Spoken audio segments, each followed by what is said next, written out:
you know, it's super tight there, especially between the top 10, as you can see here. And the exciting thing is, every tournament we see one player just come out of nowhere and suddenly jump up into the top 10 or the top 20. Yeah. And that's the underdog story that we want to see. We want to see some of these players who are unknown, who haven't got playoffs yet, get that good performance and get to playoffs. But then I guess, like, you know, if just making it through the Swiss 150 isn't enough for a lot of people. Like Clutch, I think he was actually relatively confident, but he's way down on the rankings. He said, I think I've got to come top 4, and I was like, okay. Confidence. Yeah, it's going to be, for some players, you know, we've seen, for example, the likes of Tuga from Portugal. Again, when he first came into his first big FUT Champions Cup in Bucharest, he was like 200 and something on those rankings. One good tournament pushed you up into the playoffs, and he's looking forward to potentially a grand final now. So Clutch, he does need points. It goes without saying he needs a lot of points. I know Rich has got his eye on him this weekend. MS Dasari first game as well. I was going to say, hang on, Rich. Dasari first game, that's a big one. Yeah, you've got to beat everyone to win the championship, haven't you? So get Dasari out of the way with, go 1-0, tournament's Clutch. So you're going for Clutch this weekend?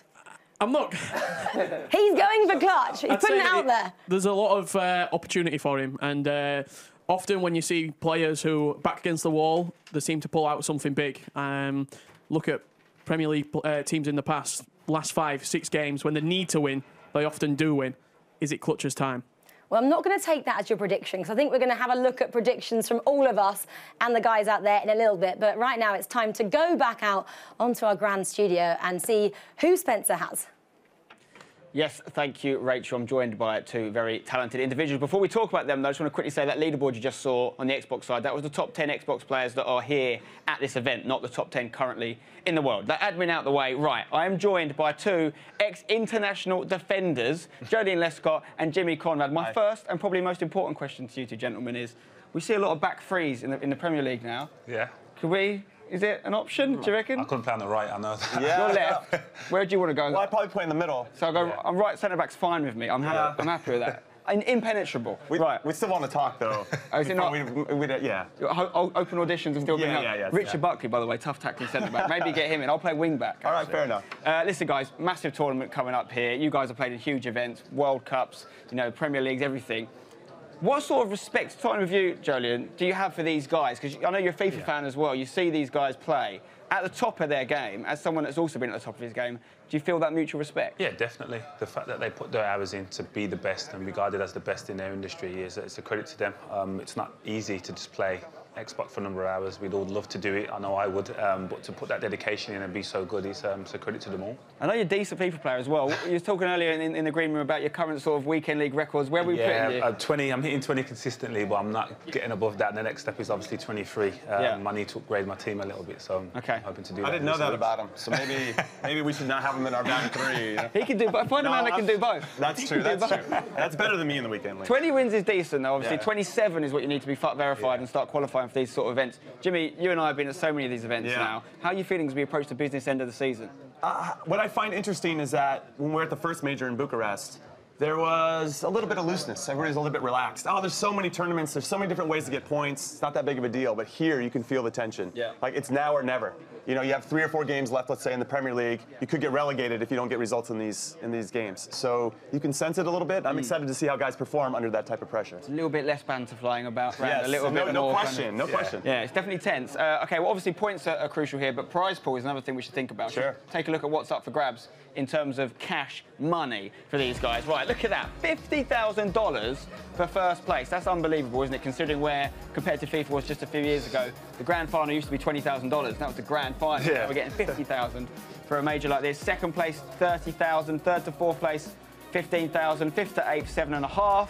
Going all the way down there to basically if you don't make it out the Swiss format, you're still going to go home with $500 in your pocket. Not bad for a few days. Expenses. It covers expenses. Exactly. And a nice trip to London. Trip to London, and some of these guys really enjoy their trips to London. Obviously, we talked about Dasari. He loves it here. He's absolutely flying. So that's the prize pool. Let's look at the points distribution as well, which is very important.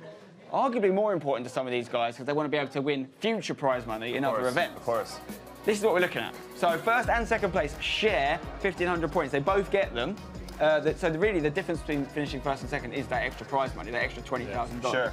But it's a lot of points, isn't it, Jim? It gets pretty dicey there between 3rd and 64th because, you know, you could have 2 good games in there in the knockout rounds and all of a sudden you jump up the leaderboard quite a bit, Julian. And as you know, that takes away some pressure because there are some other events, but this is the last major where they have these type of points available to them. Yeah, exactly. I mean, you've only had a handful of events where you can get 1,500 points. Last week, I don't know if you saw any of it, the EPL event, which Tekkz won, Julian. I see that. He smashed it for Liverpool, did really well. He got 800. That was the only downside to that, is that he's West Ham.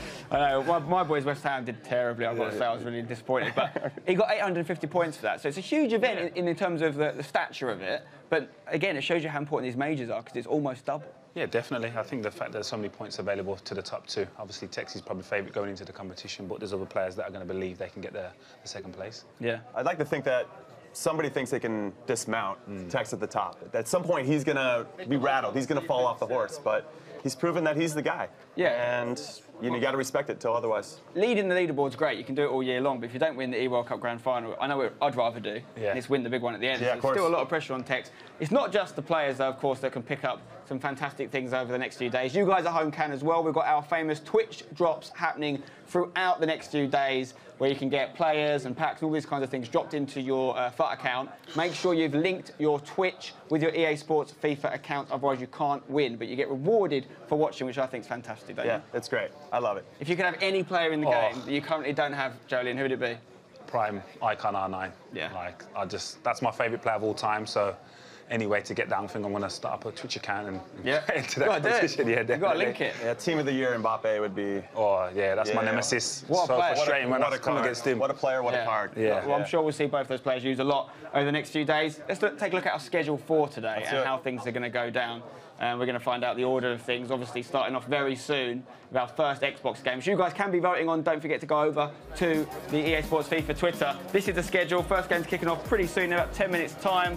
And we've got, obviously, the 5 rounds of Swiss format on the Xbox. And we're also going to see the first round of 16 as well on the Xbox before we go home tonight. So we will know who's made it through to that late stage. We're going to sort of repeat the same thing tomorrow on PlayStation as well. So what players are we looking at, boys? Who do we like the look of? Obviously, let's rule out Tekkz. Yeah. Because we all know Tekkz is going to potentially be going the distance. Who else do we think? You know, I'm going to stick with some North Americans. Ajax Joey, Rogue Goal Machine are the 2 guys that I'm kind of pulling for. Well, I'm not saying it. I was going to say secretly, but not secretly. No, you told everyone now. I told everybody. Yeah, goal machine for me. My kids have made me aware that he's top talent, so I'm looking out for him. Yeah. Rogue in general having a really strong year. Obviously got Dasari on their books as well. You can't sleep on him either. So. Well, I wonder if there's a team award as well. Officially, I don't think there is, but if there was, you'd have to be looking at Rogue right now. No question. Been doing really well, but we've obviously not got too long left before our first game, and you guys can vote on it. Go over to the Twitter. It's your decision, basically, what you see in that first game. I'll give you the options again in case you haven't heard them before. The 4 matches, and you guys can tell me which one you like the sound of. Option A, Goal Machine versus Aero. We just talked about Goal Machine, so I'm guessing you want to see how he gets on. Yeah, I wouldn't mind that one. Aero's been involved in a lot of big moments over the last few years. Club World Cup last year. He's wearing a full Lyon tracksuit too. Is it? He's got the full red tracksuit. Yeah, he's coming. He's vibrant. We want to see that on fire camera right now. We will. Don't you worry. Okay. It's unbelievable. So you can vote for that game if you like the sound of it. Option B, Megabit versus the Gaucho 10. We saw Richard Buckley say Megabit as his pick there for the Hasn't played in a month though.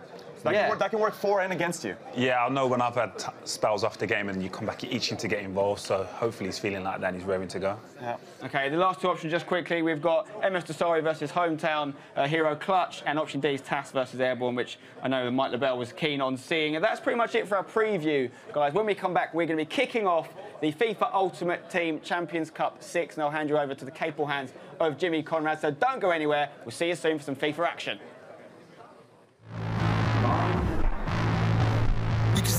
Battling a man, a fight to the finish, we can war it to the end if you like, cause you and them see that time's not a thing here when you've been blessed and born to the life. See me, I got a sample of the plan on the 4K image, you can see me spitting bars on the mic. I always go hard, so you better go home, cause I heard you saying that I'm wrong when I'm right. Sit on the stage, ready to go, the way that I know, you don't know me, I'm the winner. Expert in the game, can't mean I'm no beginner. I'll be sit on the stage, ready to go, the way that I know, you don't know me, I'm the winner. Expert in the game, can't mean I'm no beginner.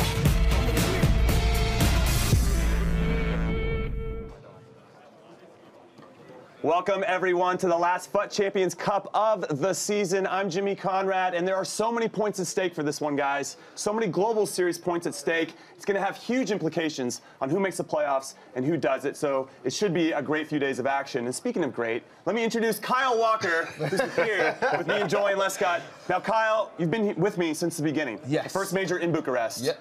How is this feeling? What storylines have you seen progress from then to now? I mean, there's someone that we talked about so much, and you've just got to talk about him more because at the beginning of the season, he was the prince, and I feel like towards the end of it, he's going to become the king. FUT Tekkz, he's dominated the whole field throughout the season, and I think he's going to carry on doing it until the end. This is his season. He seems to be running away with it. He seems to have the luck on his side as well as the talent, so I'm looking forward to seeing what he can do this weekend. Now, Julian, you've been a part of some teams that have been favourites for a long time over the course of a Premier League season. How do you deal with people gunning for you and having a target on your back, game in and game out? Yeah, you kind of embrace it. Obviously, Tekkz will have the confidence from previous competitions and playing against all the players that he's going to face today. So the fact that he's got that and mentally going into them games, he'll have an air of confidence and belief that he can beat them.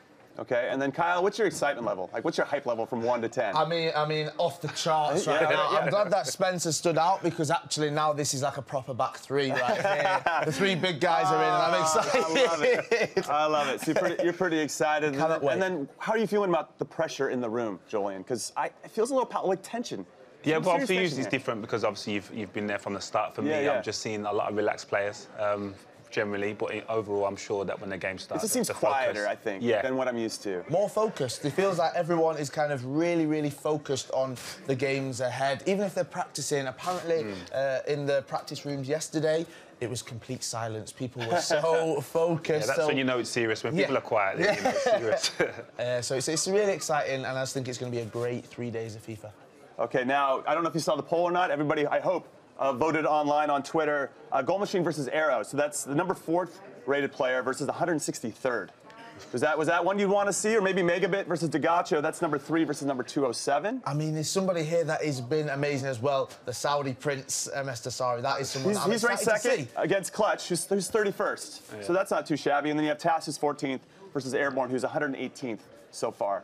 So I don't know, it's going to be interesting to see this first round. Yeah, I think what happens. I think this is the round where some upsets can be caused, but even if you lose, there's still so much to play. And I feel like the players who are at the top, we've seen it time and time again. They've lost that first game, and then they come back and they dominate throughout the day and the tournament. So this first game, it holds a lot for some players, but for others, there's no need to worry. They know they can do their thing.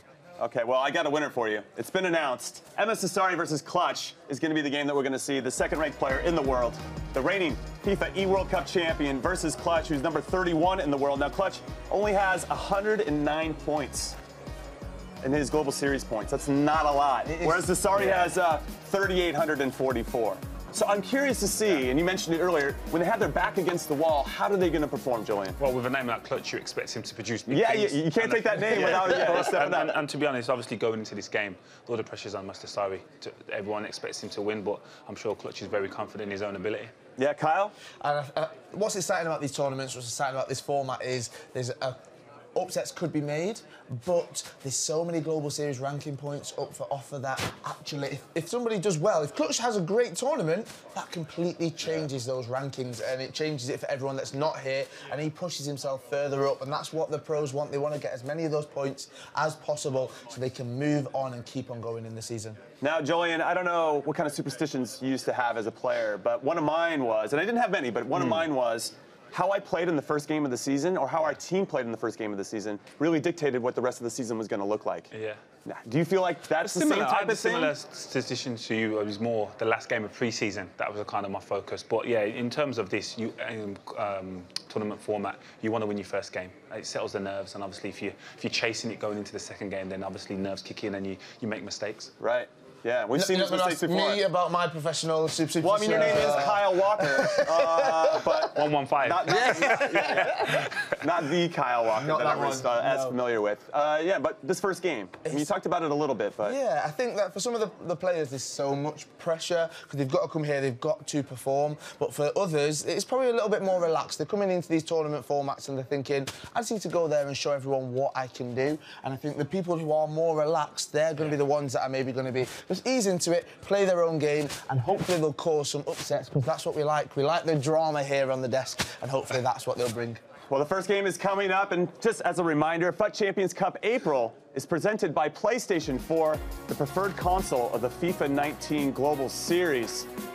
And now, it is with great pleasure for me to introduce Brandon Smith and Richard Buckley, our casters for this first match. Hey guys, how's it going? Good afternoon. How are you doing, Jimmy? I'm doing well, and just hearing your voice just makes my life better, Brandon. It really does. No, really looking forward to it, aren't we, Rich? Our last FUT Champions Cup of the year. Who would have thought we're here already and so close to basically ending the FIFA 19 Global Series? Second versus 375th in the rankings. This is unbelievable. The first game of the day, Clutch versus Desari. Some would say I'm a little bit of a Clutch fan. I've been bigging him up in sort of the preview pieces that we've seen. So now it's time for him to perform in this tournament. I'm excited. I'm really excited indeed. And again, if you have just joined, this is the 6th FUT Champions Cup of the year. Obviously, there's 6 majors. We've been all over the world with this competition, haven't we? We've been to the likes of Asia, with Singapore, Atlanta, Bucharest a few times as well, and in London. And you heard it there, our first game of the day. MS Desari, a player who loves playing his FIFA here in the UK, a world champion in London, a FUT Champions Cup winner in December in London, but we saw him about 2 weeks ago in the LQE March, and he did lose in Swiss-style format. He's not like a lot of these players are not invincible. Yeah, he didn't only lose; he got beat quite comfortably as well against another British player, Rebel Tom Stokes.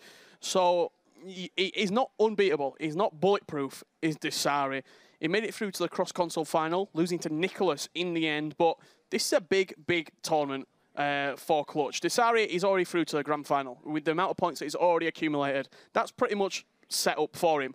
It's the players on the cusp. This is their tournament, and we are getting straight into the game. That countdown clock timer expired, and here we are kicking off FUT Champs Cup 6. This has to be my favourite time as well, Richard. The first round of Swiss-style format where anything can happen. This is where the story really starts to create some really interesting stories. And here we go.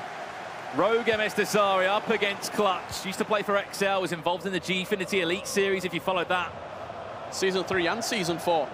109 Global Series ranking points to his name as well, Richard, which means he's only been picking up points from Weekend League.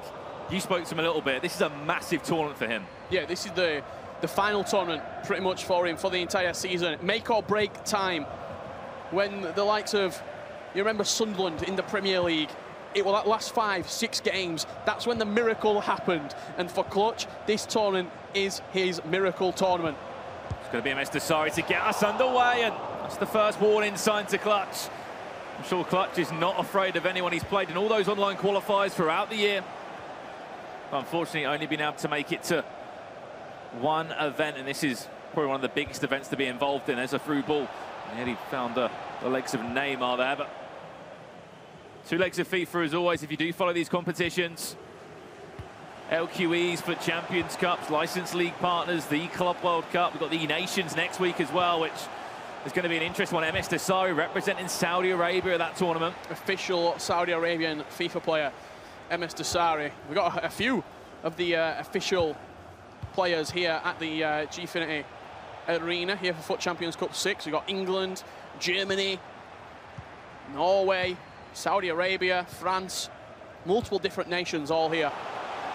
It's a lovely ball down this left-hand side. I don't know what's happened there. Ramos completely out of position. Mbappe to cross that one back over to Neymar. It nearly falls kindly to, I think it was either Neymar or Mbappe. The key thing here, though, for Clutch, Richard, is just not to be scared at all. It's also keeping your emotions under control. He's an emotional player. He's Clutch, the way that he plays the game. You can see a shake of the head there. He's only 15 minutes in. If he can calm himself down and just play the game that he knows he can play, anybody qualified for events can beat each other. It's as simple as that. It's all about performing on the day.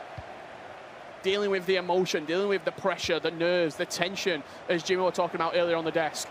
That is what is important.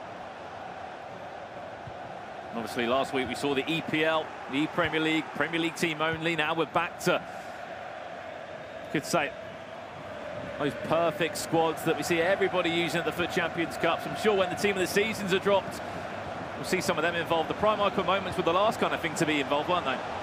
Yeah, the prime icon moments and the FUT birthday promo.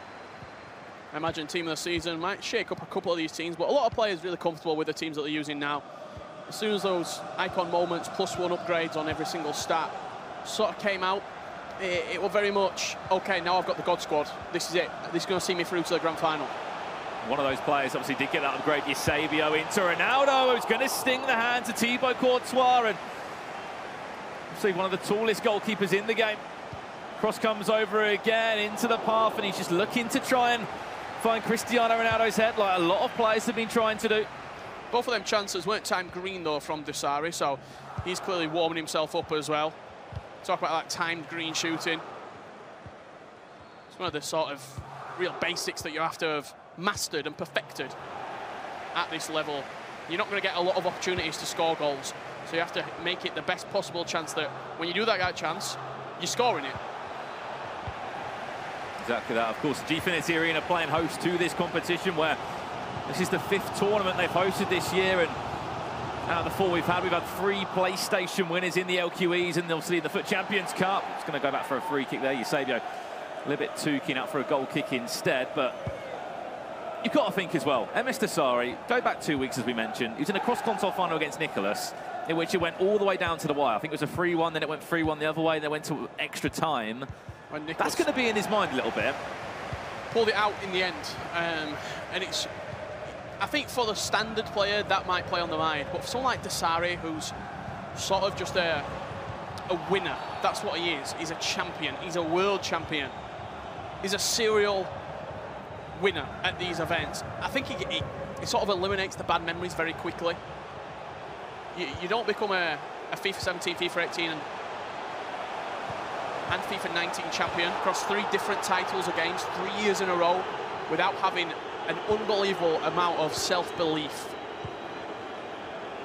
We spoke about this before, about how it's not always about the money for him, it's about winning those trophies, the gratitude that you can pick up as well, being that world champion. If you're a world champion, it's in the history books, it's there for life. You go online, you type in the FEWC, you're going to find out all the winners since this competition started. People, Bruce Granick, Alfonso Ramos, Nedved Stankovic, all these players in the history books. Question is, can one nation go and win it 3 times? I think there's quite a few tied at 2 at the moment. We go throughout the global series, we'll find out there, but still goalless as we approach the half-time period in this game in our first round of Swiss-style format. Here comes an attack now for Kylian Mbappe. An accelerated fake shot, in the end it just goes to Varane. Speaking of those nations that you're talking about, there's 4 out of the top 10 players on the Xbox right now from Britain as well, which a lot of players might have overlooked potentially. There's that finesse, it was timed green. Lucky enough, Rio Ferdinand timed his tackle really well. Corner comes in fast, watch out that front post, as we're so used to seeing Ruud Gullit, happy to header that one away. He's going to head it all the way back to Vieira. See, this is MS Desari playing in that team road kit in the game of FIFA 19, of course. And he will get the last attack of the half as well. Headed straight back there from Clutch's defender to Eusebio, back to Neymar now, chance to go 1-0 up, and he will do exactly that. MS Desari, 1-0 up, 44 minutes in the clock, and he has looked the better player so far in this game. Yeah, of course, you've got to say that. He's been in his half, camped in his half for the first 45 minutes here. How the goal came about, it was a little bit of sort of heads and volleys action in the middle of the park. The ball never really got settled, and in the end, fell to Desari with Neymar just, what, 20 yards out, smashed it into that top left corner. Now it's the man that's ranked 2nd on those Global Series rankings over on the Xbox, who is 1-0 up on the stroke of half-time. It all came from that header as well. Wasn't too much he could really do about it, Clutch, to be honest. Ball up in the air, unfortunately headed it to the path of MS Desari. And when he gets a sniff of 1 goal, I'm sure he's going to come forward again. And Thibaut Courtois had to do something. Yeah, one of the reasons Courtois is used in goals for sort of claiming your area and making sure that back post is yours. He's the tallest goalkeeper probably that can be used for these players, as we are coming into half-time there. 1-0 up, Desari does lead. I imagine we'll see the stats as well at half-time. Probably a very Desari-heavy first half there. You see it, 5 shots, 2 on target. Just edging him out on possession as well. Clutch yet to register a shot against Desari's goalkeeper. We did mention this as well, didn't we? That when you're playing against a player like MS Dasari, it's going to always be tough to create chances, but you simply have to, and you can see they're just behind him. You might not be able to see it on your camera. A lot of these guys have got coaches with them that have maybe travelled all the way from Saudi Arabia, all the way just from down the road in England or London. You've got Zelonius there. Yeah, he's one of the players that's quite methodical in his approach. Very much that he breaks the game down into stages, does Zelonius, and they'll be telling him right now, he'll have watched that first half, and you're not only watching the game, but you're watching how the opponent plays as well, trying to break down where their weaknesses are. That's what the best coaches are doing. As we are sort of in this break at half-time, I'm just having a little glance around the Gfinity Arena right now. The amount of star power that we've got in terms of players. This is only the Xbox as well. PlayStation's coming up tomorrow. Just some of the players that are here. You're looking Tass, Tekkz, Stokes, Lyricz, the best sort of British English players in the world. Janos, former runner-up in the FIWC 2011. MS Dasari, current world champion. Dax, multiple French champion. Exactly that, the list goes on. So many big names here, and a lot of players that need a big performance.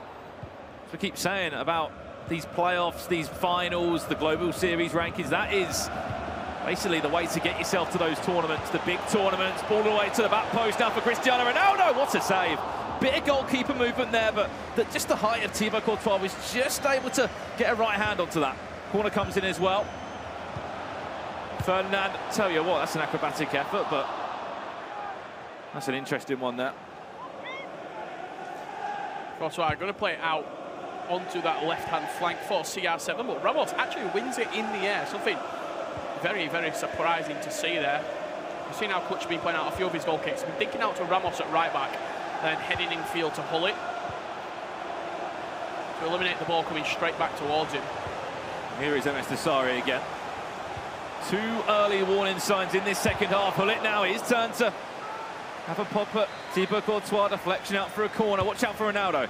It's just being controlled, and instead, it's going to be Virgil van Dijk. Van Dijk again, he's in there. Going to be the other Van Dijk winning it on that occasion, though. Still pressure. Needs to make the most of this, though, does MS Dasari. Looks for another cross into the box. This time, matched up straight away. An accelerated fake shot from Kylian Mbappe to try and get some kind of an attack on the go for Clutch. He's going to have another chance. Just a simple drag back. Oh, unfortunately, just cannot seem to get past that back line of MS Dasari. Yeah, Hullet controlled so well there as well. Just a track back. Second, third try of asking did win the ball back. That prime Rio Ferdinand at the centre-half position for Clutch. I think it's alongside Rafael Varane in the heart of that centre-half partnership. As we said, Clutch not to register a shot yet in this game. A little scoop to the back post. Could this be his chance? And look at the aggression there from Ramos. Not letting him have a chance at all. Modric, great feet from him. 2 occasions. That back post cross, the only reason that he actually won it, Dasari, is because he manually controlled him towards the back post. That's going to be easy pickings for De Gea. But he switched players, he read the back post crosser coming in, and then manually moved Ramos into the back post area. Because if you don't do that, you're letting the CPU sort of take control, and then when you play a switch with LB or the right stick, you're coming onto the ball too late. Raul's already got a leap at it. Cued by MS Dasari. Just 60 minutes gone in our first leg of our first matchup of the day, FUT Champions Cup number 6. We have here for you the players we said that's ranked second on the Xbox rankings up against the players ranked 375th. I think we spoke about it in his, what, a top 4 finish for a chance at the playoffs? Yeah, it's like, what, Man City versus Haverton Waterloo. It's like an FA Cup run. Yeah, exactly the same. You need one of the best cup competitions of your life this weekend, and we've seen it happen before. We've seen players like Tuga played well. Hasu, that's back in Bucharest for Champions Cup number 3. There is Neymar now, and there we go. We asked for a reaction from the Englishman, and he's done exactly that. Neymar, the scorer. Simply cannot give him that much room on the edge of the box. Neymar just sort of gave the pitch to walk into there. Didn't close him down, Dasari. He just carried on going, got into an area, opened up his body, finesse shot past the goalkeeper at the near post, and it might be his second shot on target, but that's all it takes. You're going to see the replay here. Dasari just wasn't aggressive enough in his tackling. He's backing off with Hullet, And when you've got a player of Team of the Year Neymar's quality, he's not going to miss that. He's going to punish you. Just see the gap there as well. I think there's Rio Ferdinand and Get a buster Varane. Yeah, so much room. Goal for the visitors. That's exactly Number 9. the chance that he needed in clutch. Now he's going to make a pause, and it's great that we're going to have to see what changes could be made by these two. It is clutch as well, if you didn't know. 375th, as I'm saying, in those Global Series rankings. So we mentioned he needs a top 4 finish. That's just because if you get to that kind of stage, you will be getting to that upper tier of Global Series ranking points. Yeah, what is it? 625 Global Series ranking points for getting into the top 4 on your console side of things. So that would put him, what, about 700, 720 ranking points. That's enough to get a playoff spot. And then when you're at the playoffs, it's all about taking the opportunity when it comes. Taking it with both hands and really making a statement at the playoffs. That's what a lot of players are having to do. There's only maybe 3, 4, 5 names that are sort of can take the foot off the gas a little bit. Tekkz being one of those, Desire being one of those in these tournaments that are coming up. And Mr. Sari, scored in the first half, has been knocking on Clutch's door since that 45th minute started. All Clutch needed was a chance, and that was the story for Neymar, who got the best space up really to him. He was around the edge of the box, had a bit of space, just opened up with finesse. No chance for David De Gea. Can he hang on to this, though? It is an aggregate scoreline, though. We've still got a second leg, just an air shot in the end there from Eusebio. A chance to break out again for Clutch. There we go, there's a lofted through ball. Probably wants Ronaldo in the box, not out on the left-hand side, because he needs someone to whip that over to Mbappe. Yes, he can leap up in the air. Ronaldinho's on the edge as well. Tried to play to Ronaldinho, but I think it was a little bit too obvious. You also saw the goalkeeper from Desire just slightly teasing him off the line a little bit, sort of put him off, going for a scoop cross, going for a cross to the back post. In the end, sort of croquetted into a cul-de-sac, did Ronaldo. It's a lovely ball through to Pele. What can he do from there to the back post? Oh, I tell you what, he's been commanding his box, Courtois. Yeah, sort of putting down a statement as well in terms of the goalkeepers. We've seen De Gea the last couple of LQEs, last couple of majors that we've been doing. He's been shaky. He's a little bit like a tree in a bit of gusty winds sometimes, is De Gea. He's flaky. Yeah, he kind of gets something on it, doesn't it? It goes in the air. He'll still get like a hand on it, but that hand won't be strong enough. And next thing you know, it's fallen to the path of Ronaldo, and you're going to concede. With Courtois, who's a little bit taller, you know, there might be a few stats difference, of course, in game, but when he's a little bit taller, he can maybe offer that extra support from set pieces or some of the crosses that we've seen players like to do, you know, looking for Ronaldo at the back post, Mbappe. Last chance off the game will fall to Desari. He cuts back inside and a lovely Berber spin, and it's going to go out for a corner. Just see there, he celebrated that save from Courtois as well, did Clutch. Big save again from the Belgian between the sticks for Clutch. Played short, and I think he should be there. Last chance is going to go to Clutch here. No, it's not. Goes to the commentator. Could have held on to that a little bit better, couldn't he? Last minute in added time, Ronaldo, great feat. Unfortunately, though, great defensive from Rio Ferdinand too. You said it, last attack of the game. Will it fall to Clutch? What a story this will be. Falls to Ronaldo. Just cuts back inside. Did he need to? I don't think he needed to. I just maybe didn't think he had those extra few yards on the fullback. And we're going to end this game with a 1-1 scoreline headed into the second leg. And I'm sure Mr. Desari will look at those stats and be like, come on, I should have made a lot more out of that. A lot of positives to come out of the game there, I'd say, from Clutch's side of view, because when you're coming into a game like this, you're playing against a name. You're playing against the name power. You've probably never matched up before on division rivals, never matched up against each other in qualifying, given how it's region locked. So you're playing against the name of Desari, the sort of accolades of Desari. Until you actually kick the ball off, you don't know what to expect. You sort of build it up to be worse than what it actually is. It's a little bit like a roller coaster on some occasions. You build it up, the tension, you see the draw, and then you're waiting, until you're actually on it, until you're actually experiencing what the game's like. That's when you can start to really analyse it and say, you know what? I've just got a draw there against the current world champion, the #2 ranked player in the world on the Xbox. Well, here's just some of the replays from that game, and that was the goal that Clutch did score to equalise. 68 minutes on the clock there As we mentioned, MS Tassari did have a few chances at the end. There was a great little bit of goalkeeper movement as well. We saw a few times. I think this might have been it to the back post, and that was the handover. And I think there was one chance really right at the end. I think this could be it here, and he celebrated this. This was Clutch's defending it. Cuts back inside. I think it was a Berber spin from Pele. Cut back in, and just a small bit of movement there.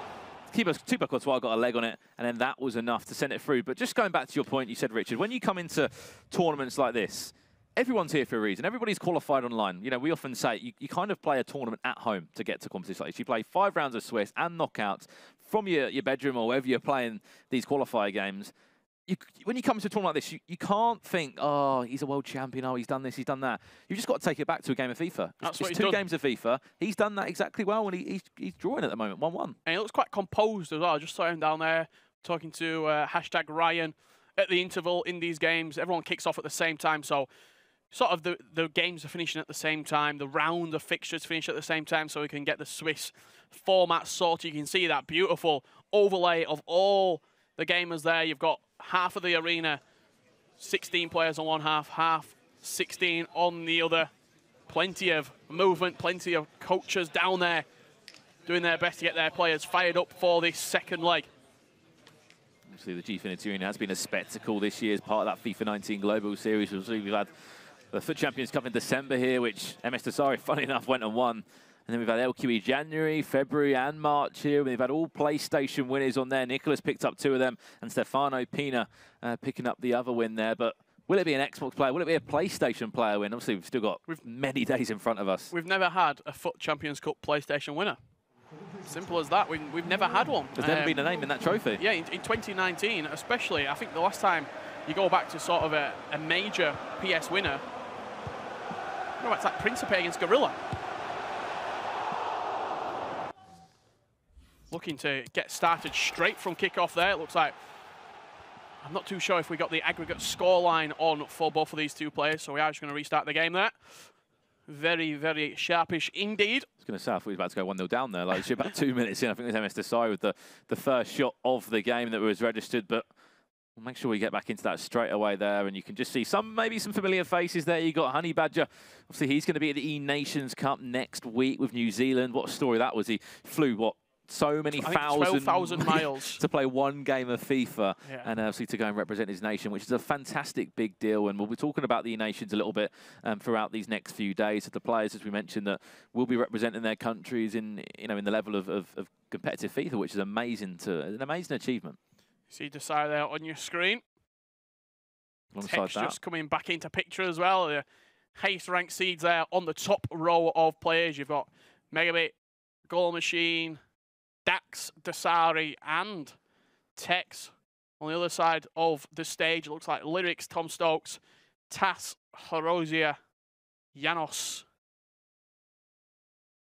Tim Latka in the end, I think it is there as well. Marcus Gomes up there too. And then if you just go down there, it's kind of just everybody sitting in different areas. We've got the likes of hashtag Harry here. We've got Rafsu in the building. Horozia obviously will be in action there. You mentioned him perfectly. We've got Aero as well. First tournament of the year for him. It's great to see so many different names competing. Talking about Horozia as well, he had 1 outstanding performance at the Club World Cup. He's in the top 10.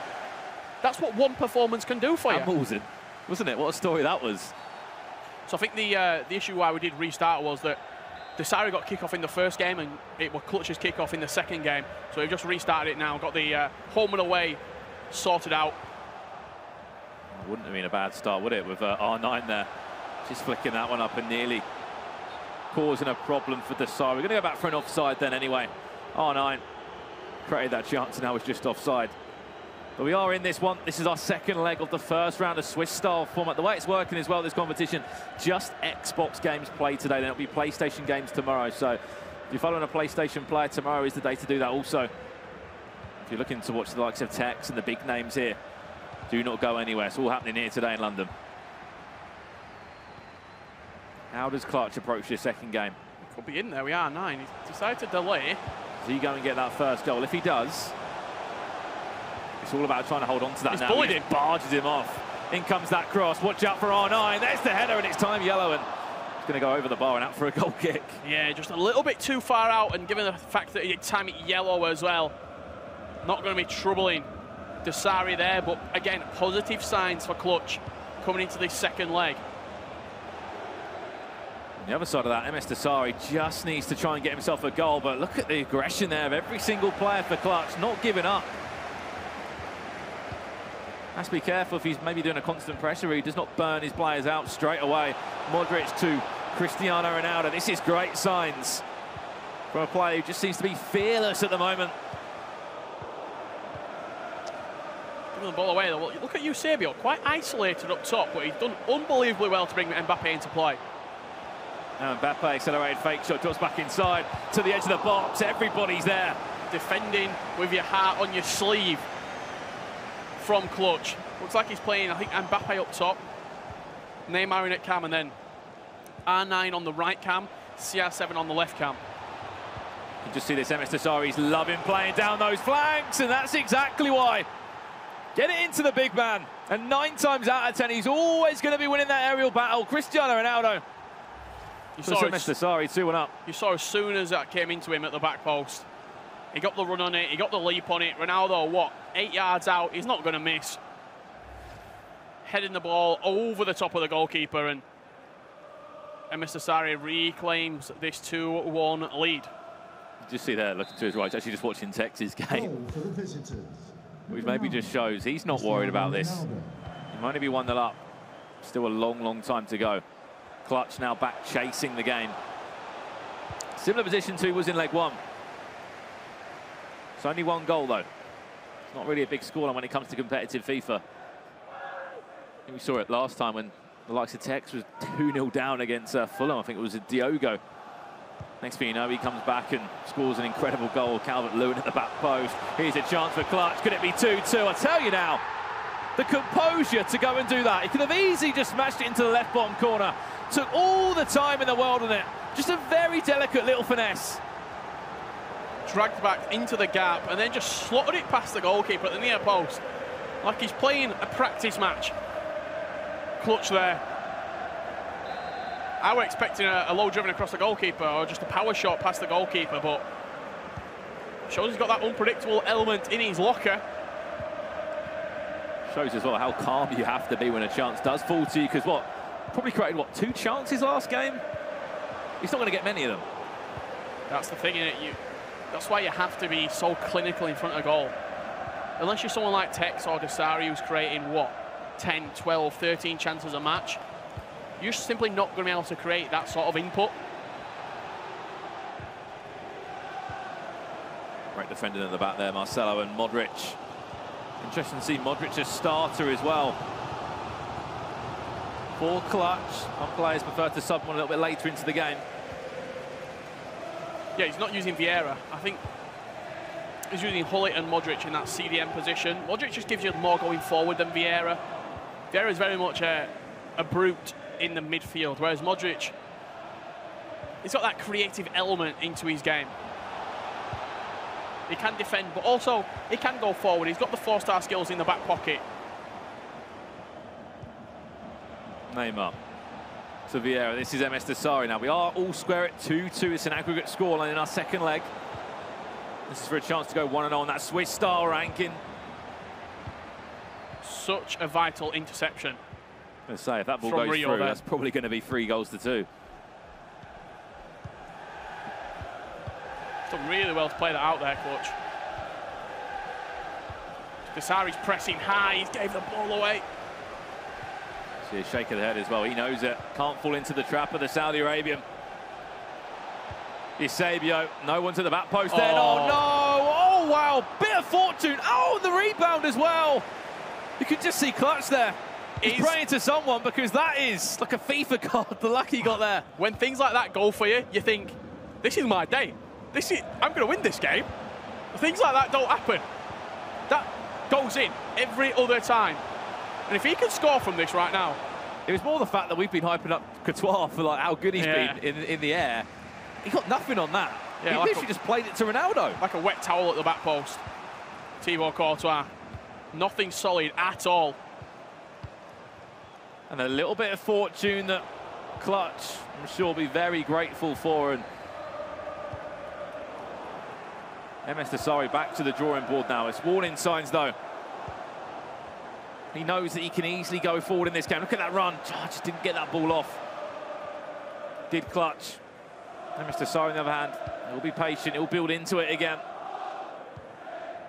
A player that will constantly update, I should say, his in-game tactics, his formation, until he is happy with it. Watch out at the back post there, and Mbappe's there. Fake shot inside. Straight to the feet of Hullet. Everybody's been back defending. Has been so good for clutch. You can see the depth that he's probably on right now. He doesn't have a lot going forward. That's why he has to build the attacks. He's often going back into Hullet, going back into Modric, and bringing players into the game manually. Mbappe, watch that run down the middle. Ronaldo's going to strike it. Will it go for a corner? No, it won't. Courtois will get there. Added time of 2 minutes. And that will do us all for the first half in this second leg, which has been so tight. Will there be one more chance before we get there? As we keep saying, loves playing down these flanks there, Mr. Sari, but just was a bit too slow there, wasn't he? Yeah, but I'm shocked he's blown half-time there, because he's done the drag back, he's sold Clutch the dream, and he's setting himself up for a scoop back post cross there. There's a couple of things now that have gone against Sari, you've got to say, and they're the sort of things that stay in your mind. The header at the back post, hitting the post for an open goal, and then not scoring the rebound.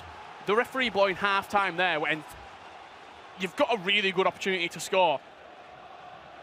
Things are just going Clutch's way at the minute. 2-2, 45 minutes left. Zell's in the ear. What do you reckon he'll be saying to him? Hold this out 45 so about minutes. Keeping your composure at this level. Don't rush your chances. I think that's one thing that he's done a little bit too often. When he's got that opportunity, when he's got that sort of little bit of time, what I'd be saying to him is, where have your 2 goals come from? You taking your time inside the box. The first goal, Neymar, he just 2 or 3 seconds on the ball and then scored the finesse shot. Mbappe, after he came out of the drag back, he didn't rush. He took his time and then scored the finesse shot. Just see a fist bump between the two there. 2 pro players in the scene and 2 very good friends. Hood up, as we're so used to seeing in competitive FIFA. And now he's got 45 minutes left to try and score a goal and go and win this game. Or on the other side of the Mr. Sari, he doesn't need a coach. All he needs is a lot of support from that Saudi Arabian community. Back to goal. What a save. Thibaut Courtois, right place, right time from the Belgian.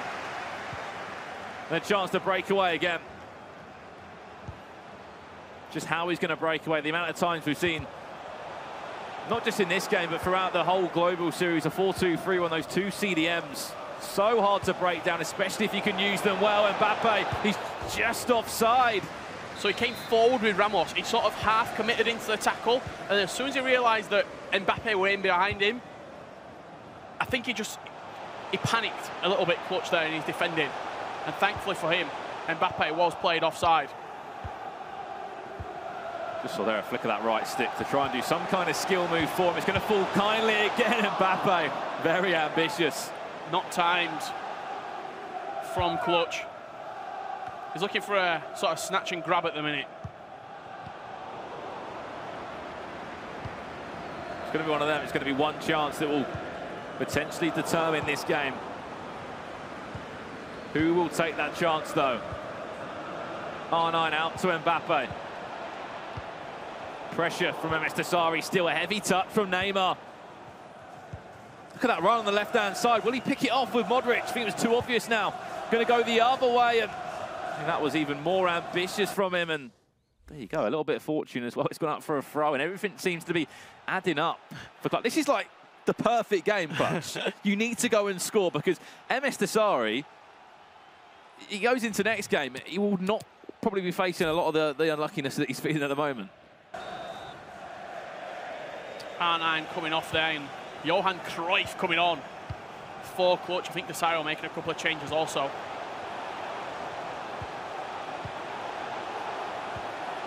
So we'll see those changes that Clutch has made. It was Johan Cruyff. He's been introduced now into Ronaldo, and a bit like Danny, that was just a little dink out to the left-hand side, and that would have been an unbelievable volley. Rafael Varane, I doubt he's going to be taking this, but it's going to be Neymar instead. What are we going to see here? Not a direct shot, that's for sure. Played short into Ruud Hullet. Modric now, who'll be taking the shot? Will it be Hullet? Oh, he wanted the shot, and this is a chance to counter-attack now for Mr. Sari. Really good from the Frenchman. In Varane. Get the ball to those fresh substitutes. Get the likes of Cruyff involved. Especially out on that right-hand side, where he can be deadly. Neymar, great feet. Out to Cristiano Ronaldo, half drag back from him. Needs something special. Clutch now. Johan Cruyff, that was the shot, and it just took the sting out of it, did Marcelo. The fake shot set it up perfectly as well. With the trademark Cruyff turn inside the box there. They were just looking to get that shot away, but great defending. Bodies in front of the ball, that's going to bounce awkwardly. Oh no, he's just half committed to that, Thibaut Courtois. As soon as the ball came over the top, I said it's going to bounce awkwardly. I don't know what happened on the replay. You could just see the keeper just move back like a teeny bit. So it weren't close enough for Courtois to automatically lock onto it and sort of let the AI take over, as they often do in that position, and come out and claim the ball. But it wasn't long enough for Varane to sort of automatically switch onto it and move it away from the defender. That's harsh. That's very, very harsh. But he's been riding his luck. Yeah, that is for sure. And it's how he picks himself up from this now. 3 goals to 2 down in what has been an enthralling game of competitive FIFA. You wouldn't think there's that much of a gap in the Global Series rankings from what we've seen in front of us. If MS Tassari can jump on forward now and get himself a 2nd goal in front, this could be the chance. Great feat. Goes back anyway for an offside decision on R9. Clutch just has to get himself going again. He's only 1 goal behind. He's been, what, behind twice already. Both those times he has bounced back and scored quite a few goals. It's just how he can attack forward now. Neymar into Hullet. Hullet's going to pick up. Get out to Cruyff. What can he do? The Dutchman. Great close control dribbling. Unfortunately, straight to another familiar Dutch player. And Van Dijk, who's just going to get enough on that one. There's the through ball, well read by Marcelo. Yeah, in terms of Tassari's performance, there's been a few mistakes creeping in, sort of rushing passes in the final third. In the opening 10-15 minutes, he wasn't really timing his shots green. First game, probably warm-up, you'd say, for Tassari. He often comes into tournaments feeling... That first game is usually quite cold. Ronaldo, great feet. Just feel like at times maybe a little bit too much from Clutch. Also reluctant to shoot on a player's weak foot. If you're going to take the opportunity, you may as well try and get another drag back off and put it back onto the strong foot. It's a great ball through. Yes, he can get around the right side as well. Can Neymar. Cheeky pass as well, Ronaldo to Ronaldo. I feel like there's 2 things. When Clutch goes forward, we'll see it again in a minute. His attacking is so fast, it's like too quick for him at times. Just naturally because he wants to try and create a chance that there would be no time for MS Tassari to defend. We'll see it again now, maybe. Could this be the time, though, that he does go and score? Oh, it is! Big, big goal. Again, the 3 goals that Clutch has scored, he's taken his time inside the box. That time Mbappe, once again, takes out of his feet, couple of touches, set yourself, compose yourself. Green time finesse past the goalkeeper. 3-3 with 10 minutes left to play. 373 spaces separate these two on the rankings. About to say, after critiquing his attacking play, I better be quiet for a minute, because Mbappe just confused. 3-0 down there on the edge of the box. Fate to go one way, went the other. A finesse that went straight into the back of the net. Has to defend this one now. What a save! Kindly falls back to Ramos as well. And if Clutch can go forward, or Tassari, and go and get a winner this late on. With fireworks in round 1. Only round 1 a Swiss-style format as well. Mbappe into Cruyff, the substitute. Ronaldo, a man for a big occasion. Normally for a big goal as well. Cruyff, where's this one going to go? The Dutchman cuts back inside. Mbappe now off the post. Amazing fever from Clutch. Such close control, such intricate play inside the box. Timed it green into the near post, and it's hit the upright. And now he has to defend. And not defend up against anyone but MS Tassari, who can be clinical in added time. That ball nearly went through as well. Last attack of the game. We will go to extra time if we need it. Cruyff into Mbappe. Look at that run that's being made by Neymar. Mbappe to pick it up. We're still in the attacking side. Oh, no, we're not. Referee calls up 6 goals between the two. 372 spots in the rankings as well. But guess what? We're all square and we're going to extra time.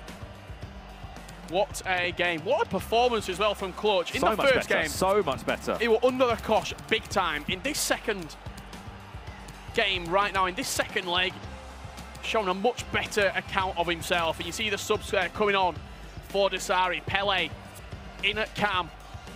Is he going to be the difference maker? The 99 rated icon. And the extra time will tell. 30 more minutes of it to come. And this is only round 1 of Swiss style. One of the biggest tournaments of the year. The last one, really, the last major. And we got the LQEs, the E-Nations Cup, and nearly went into the back of the net as well. Yeah, good spring from De Gea to his left-hand side. We spoke about the factor of being fearless, Richard. This second game, he knew that he didn't make much in that first game. You said it perfectly. It wasn't a great performance from Clutch the first game. He hung on. You know, he hung on to pretty much nothing. Made 2 chances all game, scored one of them. Mehmet Desari had all the ball, had all the chances. This game, he's come out and put on an unbelievable fight. It's been a very, very even matchup, you've got to say. And Mehmet Desari will know he's had some tough games, especially in that LQE in March. He did get to the cross-console final, was the best player on Xbox. You can't take anyone lightly in Swiss style. Mehmet Desari, great save. How good has Thibaut Courtois been? Apart from that one mistake, he's been very solid. Ronaldo at the front post, and I think he got a hand on that. It was just underneath the scoreboard. That corner came in. Watch out for who's being controlled. It's Ronaldo at the back post. He's being run all the way to the front post into Ronaldo, who's going to flick it on. I tell you now, off the upright. Off the upright, I want to say. It was the post or the bar, it was something. That was not a bad little bit of set play. Yeah, really good corner. Dinked into the middle of the pitch, in the middle of the box, I should say. Can't even speak now. Ronaldo just flicked it on, and it was Ramos, I think, leaping up. Penalty spot, hits the post. And again, that little bit of luck that just needs to go Clutch's way. Here he comes. Mbappe. That's a lazy pass from Rio Ferdinand. Does get away with it, though. Cruyff, the substitute. Can he be here? Can he be the hero? Eusebio into Mbappe. Where's this going? Falls back to Cruyff. To hull it now. This will be the first time that he would have led in a game. And nothing really on that shot. Added time of 2 minutes. Very easy pickings for De Gea from that edge of the box. That's a terrible touch from Rio, but he's made up for it. It seems as though that extra 5%, the touch, the 50-50s, are all going Clutch's way right now. Probably the best 15 minutes of FIFA we have seen from him so far. Desari will be feeling so unlucky. He's hit the post twice from what can only really be described as 99% chances. 2 headers from what, 5 yards out. They're goals on other days. Whereas on this day. And also, look at the fact of Clutch. That little mistake that Courtois made, that could have thrown him off. Yep. We've seen that so many times. Players go, oh, that didn't go for me and I just lost my head. He's pulled himself up from that. He scored a goal. He's in a great position that he might not have ever expected him to be in. Yes, this is only first round of Swiss style format. You do get second chances. For example, you can go 0-2 and still pull yourself out of it, but no player wants to do that. Both players want to go 1-0 up. That's exactly what we are waiting to see. Someone to go in front in this second half of extra time. Will it be Mehmet Desari or will it be Clutch? So Rio Ferdinand coming out of defence and winning the ball back has been very, very good for Clutch. Eusebio. And as well a fresh Eusebio by the looks of it. Been introduced. Go back for a free kick instead. This is Mehmet Desari trying to pile on the pressure. Picks up the ball in there. And the centre. Circle on the field, he comes forward now. Scoop turn away from his man, he's been very good defensively. Yeah, another really good player switch there. Switched onto Marcelo in the nick of time, just to get something in the way of that. A little bit hit and hopey there for me from Clutch. He looked for a ball over the top that never really were on. Now has to defend this one, because watch out, Ronaldo's in that box again. Great decision, it does lose out though. Needs to make that exact same kind of tackle again, Ronaldo. Back to Marcelo, watch out, he's going to play down those flanks, he loves doing that. He might even switch all the way over, pull it into R9, Marcelo, right place, right time. Still has to deal with this one. Cut back, R9, wow! Wow, what a finish from Desari. Played into his feet, inside the box, he's been probing, has the world champion, and then just rifled past the goalkeeper into that top left corner. That's that bit of class you need, isn't it? That's what a world champion can offer you. And that's that formation change. He switched into 4-1-2-1-2 narrow. He put more bodies going forward, more direct. Two strikers up top to play off for each other. But that's the bit of class that a world champion can give you. You go and see that replay again. I think it was, what, 2 scoop turns to open up the space. And then R9, he let rip, and that went straight into the left-hand corner. That prime icon moment, 97 overall. He's in so many teams for a reason. Does lead now by 4 goals to 3, MS Desari, and what a time to score it as well. It was nearly the dream start for Clutch. They're still in time, though, for him to maybe create something, or at least put an equaliser. Added time of 2 minutes. I think you're probably just going to see this game played out for you from Desari. Just going to keep the ball for the next minute. No intention of scoring again. That's a bad touch. I don't think the referee's going to play this, is he? He's going to pull up for full time there, and commiserations, Clutch. He's still got potentially 4 more rounds of Swiss-style format if he needs that. But MS Desari, we always get the big pros question, the F2 Tekkz's, the Gorillas, the MS Desaris. They always get like asked questions of, and it's right at the end where they just need that little bit of class. That's when you can see it.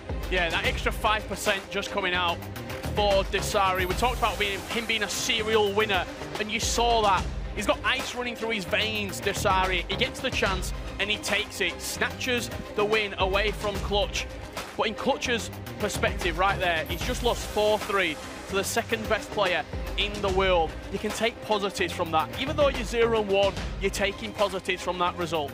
You are indeed, Richard, and what a fantastic game of FIFA there. We got 2 legs of it, 2 legs and 19 game minutes, and an extra time as well. There is still a few more games though, Rich. I think we're going to go over to another one now. We are indeed. We're going to go over to Janos versus Battlecat. It started a little bit later than the game that we just saw there, so let's jump straight into that one and see how Janos and Battlecat are getting on. Battlecat was here last weekend, part of Manchester City, but currently now a free agent up against Infinity Janos, and it is Battlecat leading 1-0. So we've seen Janos quite a few times this year. I nicknamed him the nicest guy in FIFA. Currently sitting 18th in the Global Series rankings, and looks like he'll be at the playoffs for sure. It's just that next step for him now, and you don't often talk about it a lot, the kind of travel that the South Americans have to take to get to events, especially in London, especially in Singapore. Yeah, I mean, when we went to Singapore, it was, what, 2 8-hour flights individually, and then Singapore's 8 hours in front. That was from Manchester, England. I got a whole new level of respect for anybody travelling any sort of distance to events, whether that be from America, from Canada, from the South America, from the Australia, New Zealand, from the Asian region, wherever it may be. I respect the grind to travel that amount of time and then to play a competitive game. Well, here's Battlecat now. Obviously for him, he didn't have to travel too far. Represented Manchester City, as you mentioned, last weekend in the EPL, and he currently sits 84th in the Global Series rankings. We spoke to him at the club playoff event in Manchester City, where he had to win to go and play in that LAN event, where he'd pick up Global Series ranking points to the back post there. Quite a routine day for Couture, and he literally simply said to us, did Connor Keys, aka Battlecat, he went, I have to win this event, and then I've got potentially the FUT Champions Cup number 6 to get me a playoff spot. He had a pretty good performance at the EPL as well, did Battlecat, for all that Manchester City roster, but he's still got to pick points up. Warning sign there from Janos. Hit against the post. Was not a time shot, though, from Neymar. Again, this game did start a little bit later, so this is still round one of Swiss style. One of the last games really to conclude as well. Currently 1-0 up in our second leg now, and not the most goals have been scored in this game. This is our Battle Cat just seeing this first half out here, not really gone too attacking in many of the plays that we've seen. He's been keeping the ball around the back into the midfield. Bossing the lead. He actually beat Tekkz as well, Connor Keys last week. Did you? That was an incredible game there. So that was Manchester City against Liverpool. That was in the group stages. Neymar now, making the last chance of this half for Janos. See on the left-hand side of your screen there, the Colombian player. FIWC Grand Finalist, was in the final in Los Angeles back in 2011. This man's been around the competitive scene for a very long time. And it's great to see him still competing at such high level there. You can just see one shot on target so far in this game for Battle Cat. And a 4-4-2 coming out of play here for Janos. Vieira and Hullet in the centre of the pitch. That depth being pushed up as well, more attacking. Display here in the second half, in the second leg. About to be coming up from the Colombian. He still does need a goal, has not registered one yet. In over 100 minutes of in-game FIFA time that has been played. As you can see, a 4-4-2 in action. From him there, and also some of the custom tactics that he will be choosing. Looked fairly balanced across the board. He's going to actually be making a change. It looks like R9 is going to be coming off for him. Oh, it's R9 for Eusebio. Interesting that he's going Eusebio and Neymar up top and CR7 pushed out to a right mid position. Almost harping back to his time at Manchester United over there on the right wing. Still find it crazy just looking to my right here in the G-Fin Arena. You've got the likes of Horosia up in that bigger stage where he's also got a higher ranking, and that's just from the E-Club World Cup. Yep. With Dijon. Yeah, making the final. Alongside him, obviously next to him, he's got Janos, who we're looking at right now, and then you've got Tim Latka right at the end of that row, obviously represents Schalke. Spoke to Marcus Gomes, who's actually up on that kind of area of the stage as well, and I was like, is there any benefit of you playing up there? He's like, not really, to be honest. It's all really the same. As we jump back into our second half now of the second leg. Still 1-0 down. Is Janos, the only goal coming in this game as well. So we had a 0-0 in the first leg. We don't see a 0-0 very often in competitive FIFA.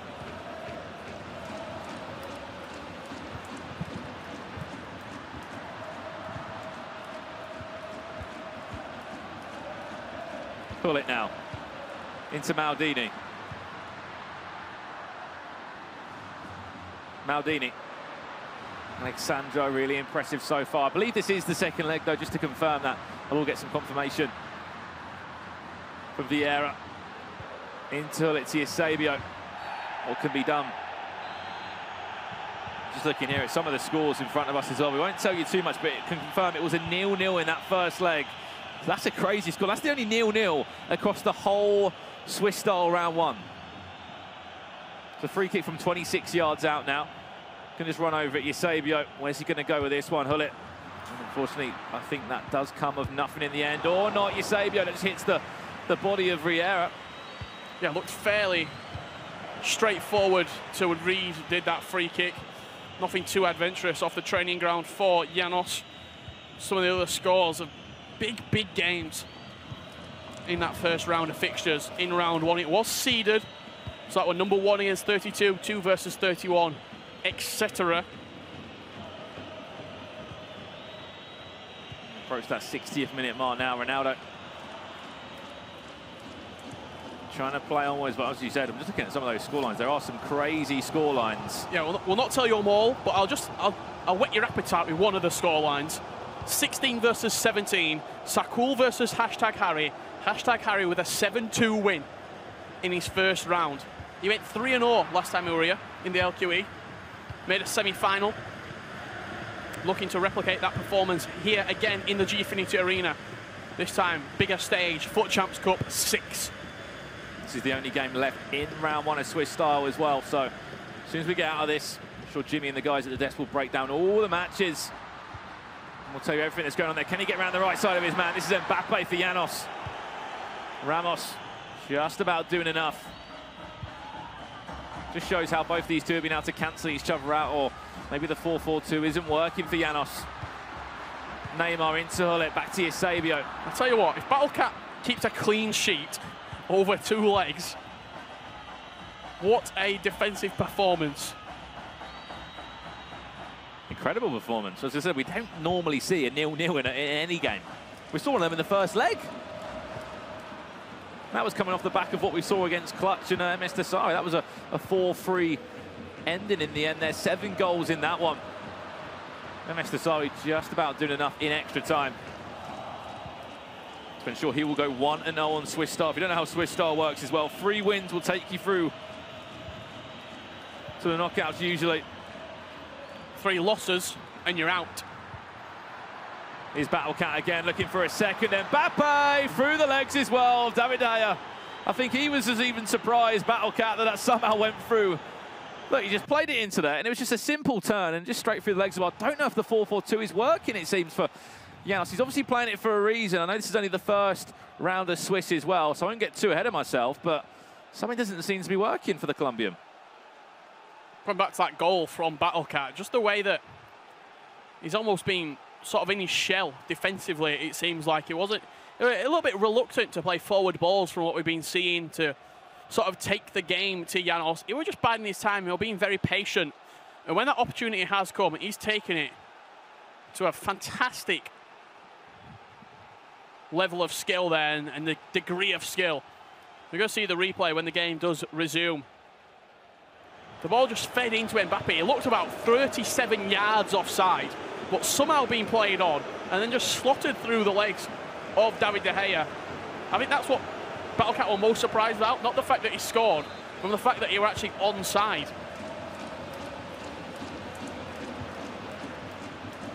That doubles his lead now, and Janos, I don't know if he can put it down to jet lag yet, but has not registered a goal in the competition.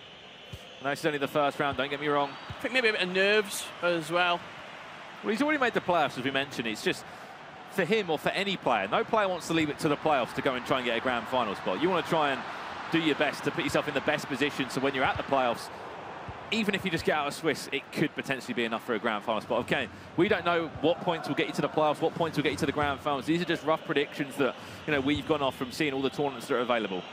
Yeah, if we're to estimate, we said early on probably about 700 points for the playoffs on both sides of the bracket. Maybe a little bit more on PlayStation 4, given that we've had exclusive PlayStation 4 only tournaments. On the Xbox, I'd probably say 650, 700 is roughly looking like what you're going to be estimating for. As Clutch said, one good semi-final pretty much will set you up. Janos now nearly summoned. Oh, that's awful keeping as well. Actually, quite a lot of Couture at the moment. I think Connor Keys is using him as well. I know they're very good friends, Clutch and Connor, and they did a few warm-up games. Both using Thibaut Courtois there. They seem to favour the Belgium. It was a bit of interesting keeping. We just saw there, it was a kind of half punch from him.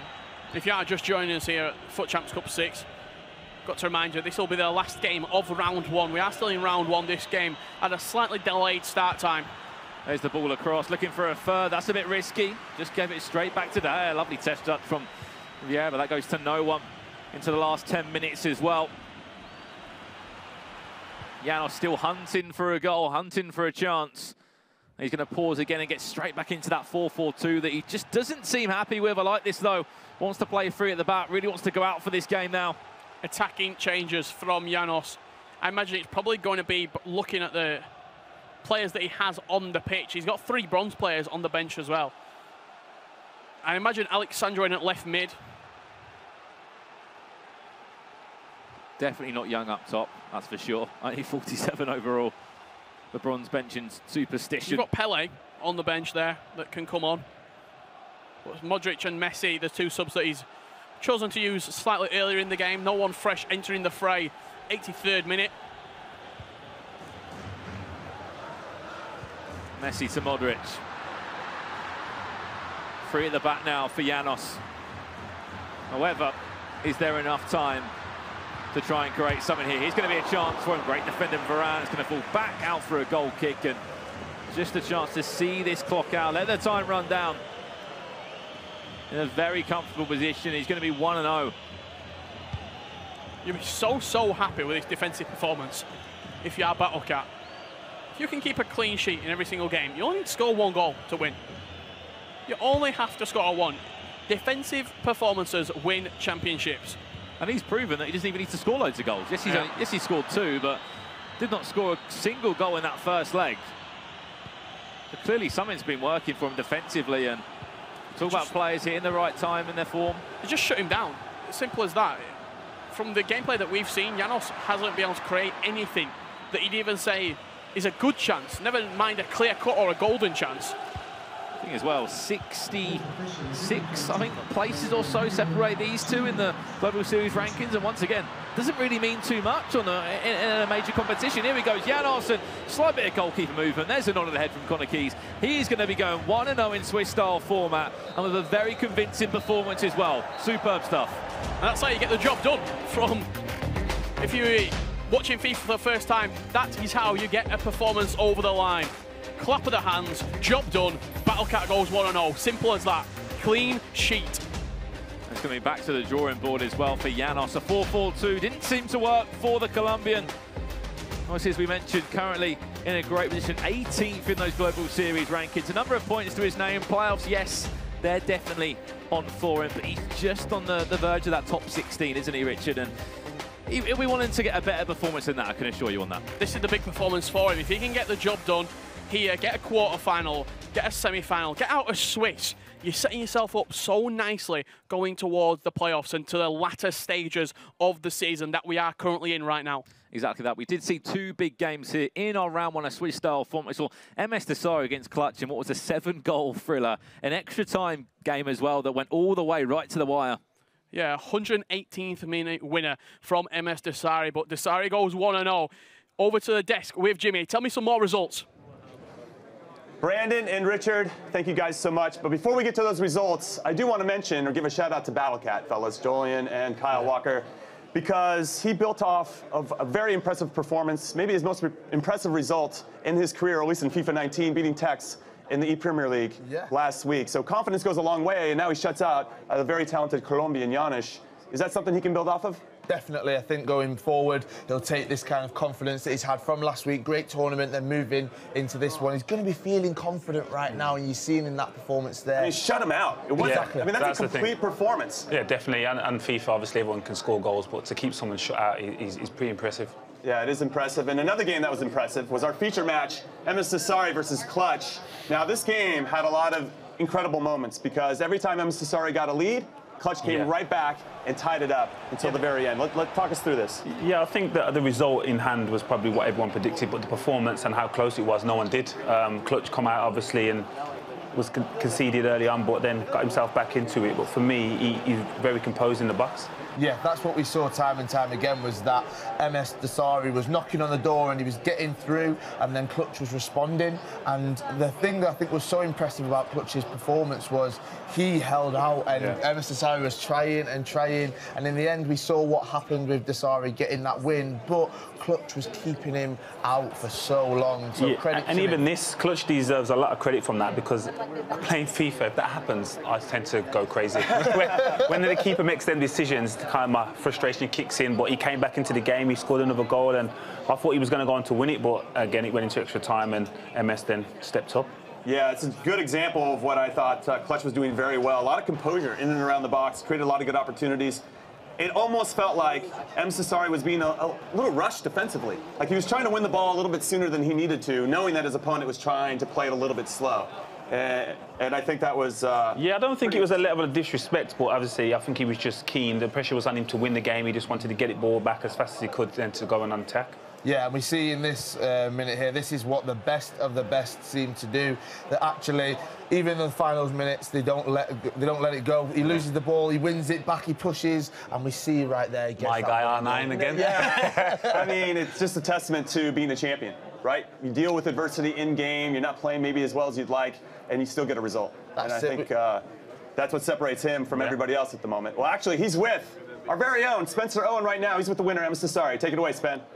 Yes, thanks, guys. I'm here with the reigning world champion, of course, Emerson Sorry. Let's talk about the first game, because it was a bit of a shaky one by your standards. It went almost to penalties. You just scored in that last minute of extra time. How were you feeling during that game?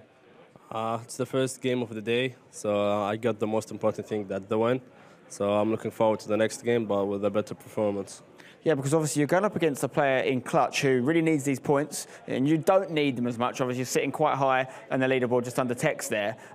Do you feel like, does any part of you kind of feel sorry for him at this point? Because you know how much he needs these points. Are you just completely robotic in your approach? You know what you're here to do and win another event? No, of course, I'm feeling sorry, but whenever I'm in an event, I like to win, so I don't like to lose. So that's, I think, not my own thing.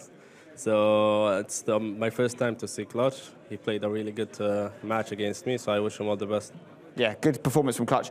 Another thing I really wanted to ask you is, and I made a point of introducing you as the world champion because you are the reigning world champion. You won the grand final last year. You're having a great year by anyone's standards. You've won many events already. Obviously, Tekkz is having a ridiculous year. How do you feel about that? Because most people are talking about him. It's crazy to say that MS Dasari is kind of going under the radar a little bit, purely because of what Tekkz is doing. Do you mind that? Do you feel a little bit like, hang on, I'm the world champ still, don't forget about me? Of course, he deserves it because he have won 3 FUT Champions Cup. I won 1, but I think when it matters, the world championship, and I'm the world champion. So if he won the whole 6 FUT Champions Cup and I still won the world championship, nobody will know him. Nobody would know him. Well, strong words. I mean, it is about the grand final, though, isn't it? That is the one you want to win. And one thing I really respect about you is that you've won things across multiple games. 3 games in a row, actually, you've won major championships. How do you keep yourself hungry, particularly after last year, when you won a lot of prize money, of course? You're still a young lad. It would be easy for you to kind of sit back and relax. What keeps you motivated?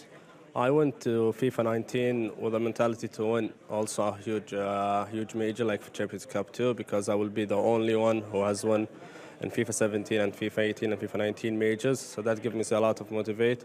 And now, let's say I have what I'm really focused about is the A-Nations. Since it's out, I know how it's huge in Saudi, so my totally focus is on it. I'm here to prepare for it, and I'll fight for it. Yeah, fantastic stuff. MS Dasari, reigning world champ, of course, gets his first win. Over to Rachel Stringer. Thanks very much, guys. Well, strong words there from MS Dasari saying that nobody will know Tekkz if he doesn't win the World Championships. OK, well, we're going to break down his play in a little bit on the breakdown board here, presented by PS4. But firstly, Mike, first time for me in London. Loving that I'm back with you. Thank you for having me. No, I'm very happy to have you back. Welcome to the Gfinity Arena. It's such a cool arena. It's absolutely amazing. But let's get straight to the board. And MS Dasari's first game there against Clutch. MS Dasari second, Clutch 380th. Maybe it shouldn't have been such a struggle, but we're going to see just how he got one of his goals. Ended 4-3, obviously. So, Mike, here, it looks a bit like Mbappe's a bit saturated there. What should he do? What does he do? So what MS Dasari is seeing on the pitch right now is Clutch. He's controlling Ferdinand. He's kind of in no man's zone where he's stepping forward. And that tells MS Dasari, okay, I've got a lot of space to work with. And you've got Mbappe, who's arguably the best Team of the Year upgrade that we've seen. And he's basically on a one-on-one versus Varane. So you're like, all right, let me challenge Varane. And this hasn't been vintage Dasari. If you watch that first matchup, he said it in his interview. He's like, I wasn't that good, but most importantly, I got to win. And that's exactly how I feel analyzing his gameplay. It's like, this was not the best Dasari, but he still got a W. He moves on. He's 1-0 in the Swiss stage. And it's not the prettiest of finishes, and you're going to see this with Clutch, maybe a goalkeeper error where he stops coming out, he pulls them back. Either way, the goals count the same, and Dasari gets the job done. I mean, at this stage, it's kind of just like blow the cobwebs out the way, you know, put your marker down, and that marker obviously was a win to start with. But I think we have a couple of more scores to have a look at as well, because there were so many games going on around the arena, and kind of all going to form, I'm going to say. Not many not going to form. So you can just see on here there, Tekkz going through easily with 4-3. Megabit there, obviously 5 goals. They're the highest scoring game there. Lyricz 8-4 over Mools. That's the highest scoring game we could see there. But yeah, there's not particularly much in it. The only one I'm going to point out there is #Ryan and Klinger. #Ryan is ranked 23rd in the world. Klinger there 64. So I guess he needs the point. So he's kind of bringing his A game, which I like to see. Round 1, getting the win. He's pretty happy with that. But most of the names that you would expect to win are pretty much winning. So I'm going to hand it over to the boys there to take us through that in more detail. Jimmy? Yeah, thank you, Rachel and Mike. Now, one of the big results that jumps out to me, guys, is FaZe Tass, winning in penalties against Airborne. Now, Tass, for me, maybe this is too big of a stretch as of a comparison, and he probably wouldn't mind it, but I liken him to Luis Suarez a little bit in real life. Because Luis Suarez, when he's on and he's confident, he's unbeatable. And I think Tass is a little bit of a confidence guy myself. So when he gets that penalty, or wins in penalties after a 3-3 draw, when I think he was down to start, says a lot to him, and I think can really set him off on maybe a good run. Yeah, definitely. I think we've seen at tournaments before that actually that confidence is a huge thing for him, because when it doesn't go his way, I think he shows it, and he's a very expressive player, and he's loud, and he makes his feelings known, and I think having that confidence will then definitely set him up for the rest of the tournament. One of the other fixtures that jumped out to me, though, was #Harry. I think he's someone who comes across as lots and lots of confidence, and that 7-2 win is going to be a massive thing for him right there for this whole tournament, because people have said time and time again this year that he's not performed to his best. He's here, he's coaching, he's a cheerleader. People have said lots of different things, but here he is performing, and hopefully this is now going to set him up for a great tournament. And it wasn't just a real close one, like we've seen with some of the other top players. Harry won 7-2 against a very good opponent in Sokol. Yeah. I mean, you can't sleep on the Germans in any competition. Not at all. That's a great result. Yeah. Joey, how about any results that you saw? Yeah, FUT Tekkz, that was the kind of result that #Harry had. I thought FUT Tekkz would have had going into it, the competition being the favourite, but a narrow victory, closer than we all expected. But as the competition goes on, I expect him to kind of beat his competition by more goals than one.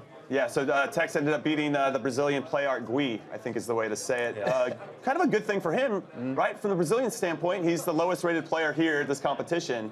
And he held it. He held his own. He was 1-1 after leg one. Well, what's going to be really interesting with that is it could have easily been 9-10-0, knowing how good Tekkz is, and you do not want to be going against the best person in the world so early on, and then to actually get absolutely annihilated. So he's held his own. So hopefully he's going into the next games. Yeah, he's 0-1, but do you know what? There's plenty more games to go. All you need to do is to get those 3, and it'll take you forward. We have some big games coming up, and one in particular is going to be our feature match. Dax versus Goal Machine. Number 6 in the world versus number 9 in the world. 2 top 10 players going after it. How are you feeling about that? We'll break it down some more after the break, but how are you feeling about it? Excited. I think that's going to be a huge one, and I'm excited just to see what happens, because it's either going to be loads of goals. Oh, shots. Yeah. All right, everyone. So the first round matchups are done, but we have the second round and some big matchups coming up. So come back and join us right after this break.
Hey, listen up.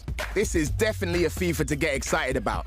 Definitely get excited about more than 17,000 players, 70 icons, over 700 licensed teams, and 70 noisy stadiums. Across more than 30 official leagues, including the Chinese Super League, UEFA Europa League, and you might know this one. Sounds like this. The pinnacle of club football. And looks like this. Unbelievable! Champions League changes your career. If you play here, here, here, or here. Are you kidding me? Excited? Keep calm, mate. We're not done. Even with over 700 of them, we know you want to build your own squad. Pick a player in the player pick pack, like Paolo. Place him there. Oh, my word! then dominate your division rivals on the way to the weekend. Play for the silverware in the new kickoff, or buy your own rules, or without rules. We don't mind. In the journey, take a trip back in time. Then take Alex, Kim, and Danny on to become champions. New flicks, tricks, and the silkiest gameplay to ever silkiest way on pitch. Tactical changes without pausing the vibe, and new time finishing to ensure you hit it sweet. Sweet like these. So, what more can we say? FIFA 19 is the ultimate football experience.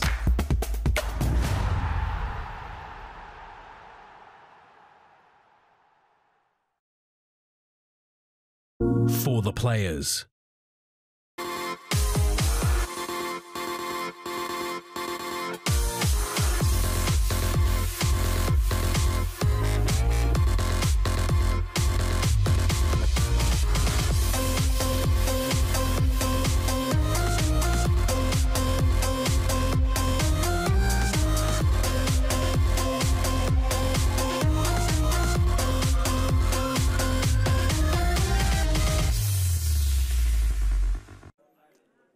FUT Champions Cup April is brought to you in part by Turtle Beach.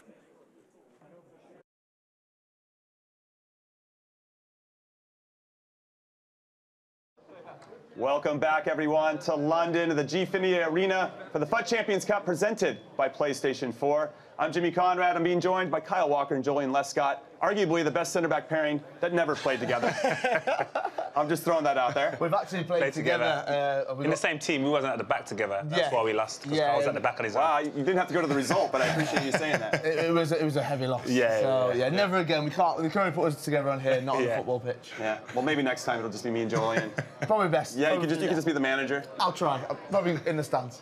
Also, guys, make sure you guys stay tuned and follow @Turtle Beach on Twitter for a chance to win an Elite Pro 2 headset. They're going to have a unique hashtag that you can tweet for your chance to make that happen. So a big thank you to Turtle Beach for that. Now, guys, round 1 is done. Round 2 of the Swiss format is about to begin. We know that we're going to end up watching Dax versus Goal Machine, but there are some other big matchups that we're going to see as well. How are you feeling now if you won your first game going into the second one, Kyle? I definitely think that these players are going to be just feeling a little bit more relaxed. It's so early on in the tournament that the nerves are going to be there, and they're probably just started to settle down a little bit now. They're probably speaking with their coaches or people that they've brought. They've had some time just to kind of take in the whole atmosphere. Right. It's nice and full here at the Gfinity Arena. It's nice to see people actually coming and watching as well and supporting. So all of these players are probably just going to be relaxing a little bit into their own game, ready for round 2. It's a good spot to be in. Now, Julian, let's talk about the other side. Yeah. You lose your first game. You're starting to get nervous? Are you tense yet? Yeah, definitely. You're chasing a victory. Obviously, you need to get to elusive three wins. So to get there, and obviously being one game down and not quite there, you go into this game and you kind of have to win. You don't want that kind of pressure this early in the competition. Now, what I find interesting is, what do you do tactically? Do you stay the same? Do you use the same things that actually got you to this tournament and didn't work in game 1, or are there slight adjustments, or there's something big? You're going to assess the first game and how the performance was. Like looking at Clutch's game, it wasn't that far away from MS Tesario, so he's going to make slight adjustments, but he's not going to make drastic changes to his lineup and his formation. Yeah, and then anything for you that? I think the different players are going to have different styles, and they're going to use the game differently, especially the different skills or the different kind of formations. They're going to start to use that, and they've all got their own versions of how they want to play this game. So I think they know what's best for them, the players that are best for them, the FUT items that are best for them as well. So they will use them to their best ability here. So I think that's the best thing, is to do what they've done already, keep it up. It's got them this far. Hopefully it'll take them further. Yeah, so let's take a look here at the round 2 fixtures, so we have a better idea of who's playing who. Face Tass versus Marcus Gomes, very good. These are all people that won. Vitality Ratsu versus #Harry. Megabit versus Ajax Joey. These are all very tasty. Tekkz versus Lyricz, an all UK battle there. Tim Laka versus Rebel Stokes. Battlecat gets Black Arrow. Emissary versus Klinger, and the one that we're going to be focusing on, Dax versus Goal Machine. Now, again, those are all the competitors that won their first game, and then here on the back end, the guys that lost their first. Gaucho versus Moles. We'll start from the bottom and work up. #Ryan versus Team SCL. Jet Merkin versus Clutch. Airborne versus Arkwee. You guys can see it. Sakul, Beto 19. Fejay versus Dali. Hirosha versus Arrow, and then FUT was Jamie versus Janusz. Anything that jumps out for you guys on this side of things that you... I think it's just really interesting to see, right, how did he respond? Hashtag Ryan, how does he respond now? What does he do? Because lots of people have talked about him throughout this season. Obviously, the big buzz around the hashtag boys because we know how good they can be and we know how good of a player hashtag Ryan is. So now it's his time to actually show it and go, all right, my back's against the ropes, but I'm going to be calm, I'm going to play my own game, and I'm going to come out and try and win. All right. Well, one of the players I'm going to be focusing on is FUT was Jamie. Because I don't know if you guys are aware or not, but he had a collapsed lung back in Singapore, a big health scare. He just got out of the hospital maybe 2 weeks ago, flew straight here, and is competing, which is incredible in itself, that's a credit right? to it. Yeah. But I don't even know how he did it. So we actually got caught up with him a little bit. So let's take a look at it now.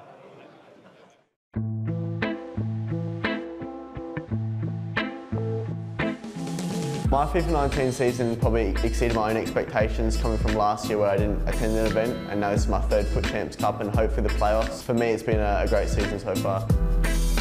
Back in Bucharest was my first FUT Champions Cup. I was probably just happy to be there in the end, and the performances probably showed that. I went 0-3. I think I matched against some of the world's best. I lost to Goal Machine by a goal and Janos by a few as well, but I think going into Singapore I was really looking forward to leading on from that and get out the Swiss. I was obviously really confident. It's a shorter trip than I mostly go to for these events, and coming off of Bucharest, I was really excited to go past the Swiss and even further, but obviously it wasn't meant to be in the end. So I was just stood up in the arena actually watching Tekkz at the time, and I had a bit of back pain, so I thought I must have sneezed and pulled a muscle or something like that, because when I was breathing in it was really painful.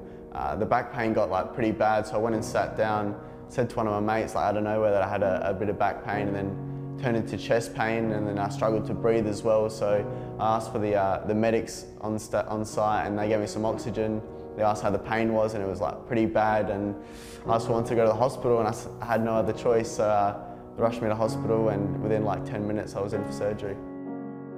They said there was no other option because with an oxygen problem, it could cause your heart to go to one side, which can be fatal. So I had no choice but to have surgery. When I was in the hospital bed, because I was under 21, they had to call my mum for permission to operate, and obviously that was pretty scary. The doctors talking to my mum, she didn't know I was in hospital at the time, and saying all the worst things that could happen to me while I was sitting there before the surgery, so it was just crazy. And that kind of just puts everything in perspective and just shows you that life is much bigger than any other thing. After I got back home from Singapore, I had 2 days back home until I flew out for the E-League in Australia, and then I flew out on the Friday, so it was 3 days after I got home to Northampton to practice, so it's been just full on. I'm pretty much just happy to be here because, back in Singapore when I was on the hospital bed and I was asking about, would I be able to fly to London, they were really not sure, but in the end it's all worked out and I'm here, so I'm feeling good and I'm feeling well enough to perform, so I reckon I can do something, yeah.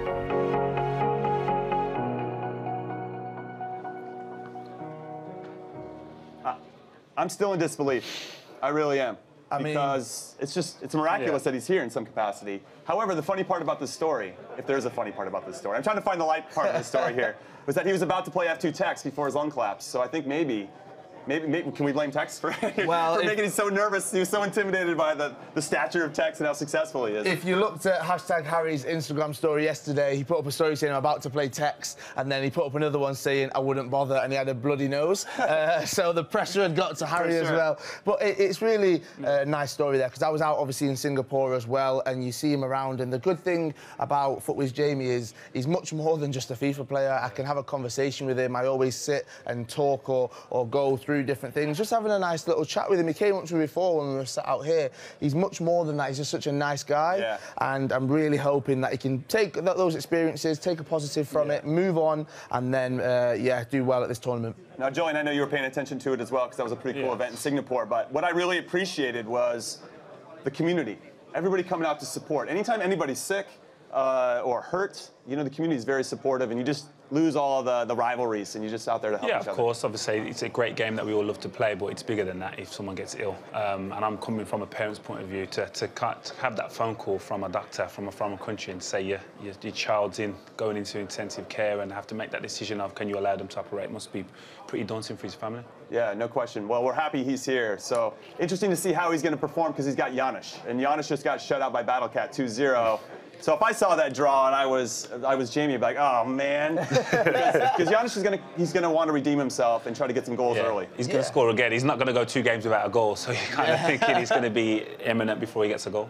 Yeah, this is a big thing for Jamie. I talked to him on my show on Twitch prior to him coming here, and it was like he's playing with house money. He's happy to be here, obviously, for health reasons, but he still needs those points to get in. That's the kind of thing that he's been thinking about. I bet when he was at the tournament, he was probably going, oh, my collapsed lung, but I need the points. I need to carry on getting as many as I can, and that's what he's got at this event, this opportunity to do that. He's got an opportunity to go, OK, I need to put some more Global Series ranking points on that leaderboard. I need to push my way further up. I need to show what I can do here, and I need to come here and just go all out. So hopefully he's going to do that. He looks like he's focused, so yeah, he looks ready. Yeah, definitely. And with Giannis in particular now, because you came in and you were the favorite in the game, this one you're probably the heavy favorite over Jamie too.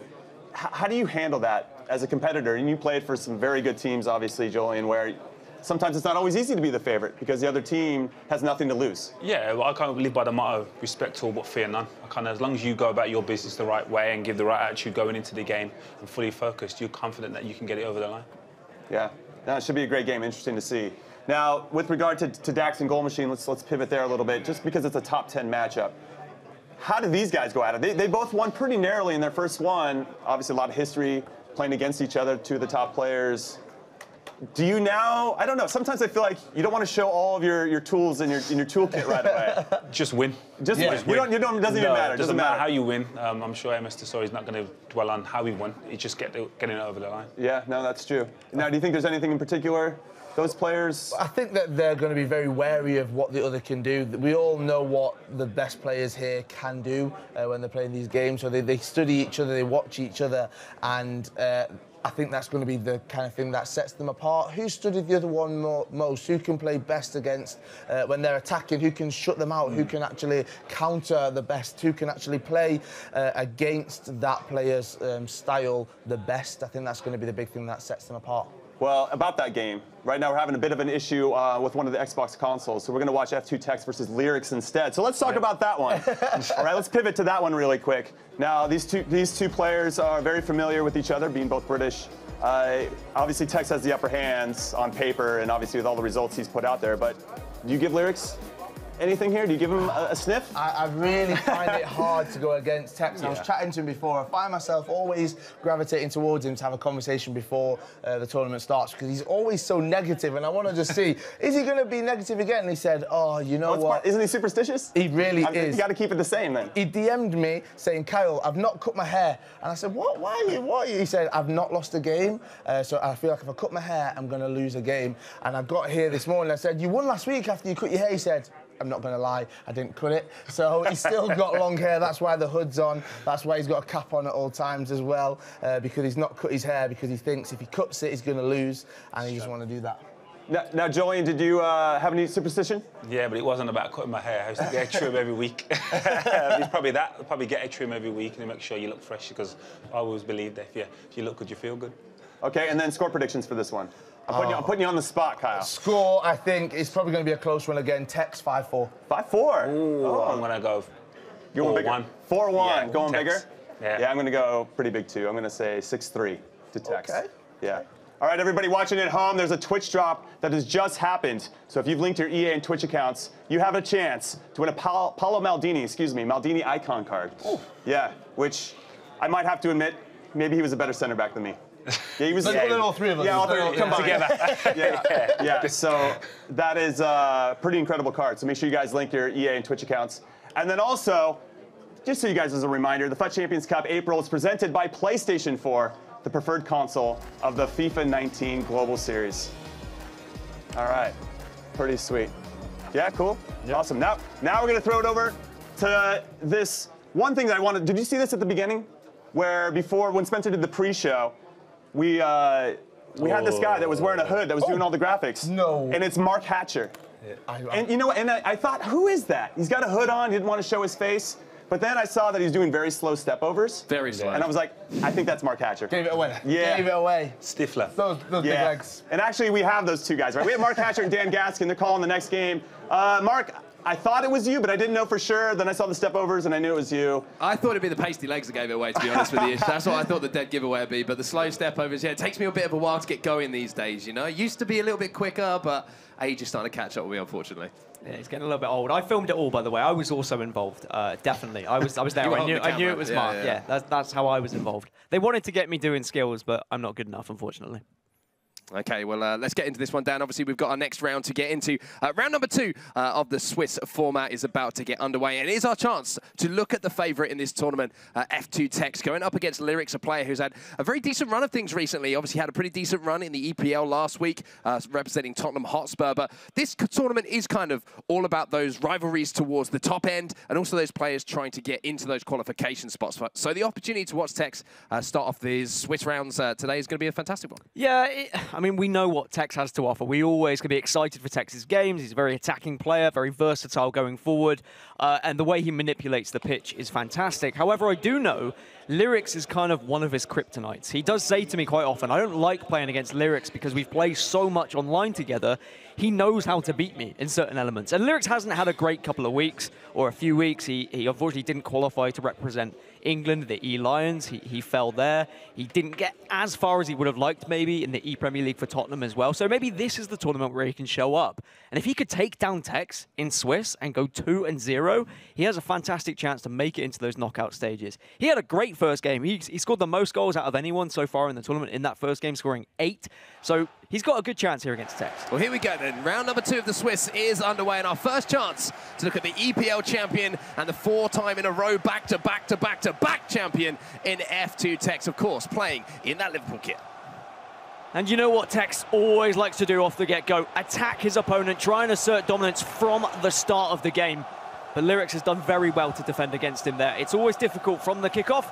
You've just got to make sure you're switched on and you're focusing on every aspect. Well, here we go. Lyricz with his first touch of the ball here, and he's going to spread it out wide. And I think it's a really interesting point that you brought up, Dan. These two play against each other a lot online, and sometimes just getting used to someone's play style.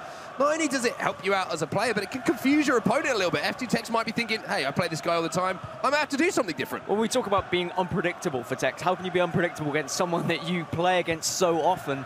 And Tekkz, who is so often under scrutiny. Players are always watching his gameplay. How can I be as good as Tekkz? How can I take down Tekkz? He has to come up with something new at every event. Well, here might be the first opportunity in the game as Ronaldo strikes it across goal. When it was Lyricz who unleashes the first shot. Didn't time it perfectly, but still forced a pretty decent save out of David De Gea down to his right-hand side. But fairly comfortable, to be honest with you, but this is the dangerous area here. Can Neymar beat Marcelo to the ball? One Brazilian beating the other for pace. And now Tekkz in the area he loves to do damage, finds Cristiano Ronaldo.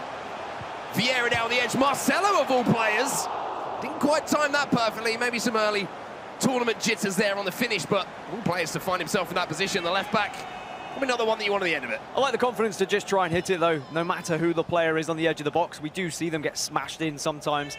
Because we look at the 11 FUT items being used, they can all put the ball in the back of the net realistically. You can get them in a decent position. So I appreciate the confidence from Tekkz, and it's just kind of showing to Lyricz, I'm not afraid to shoot, so you have to close me down.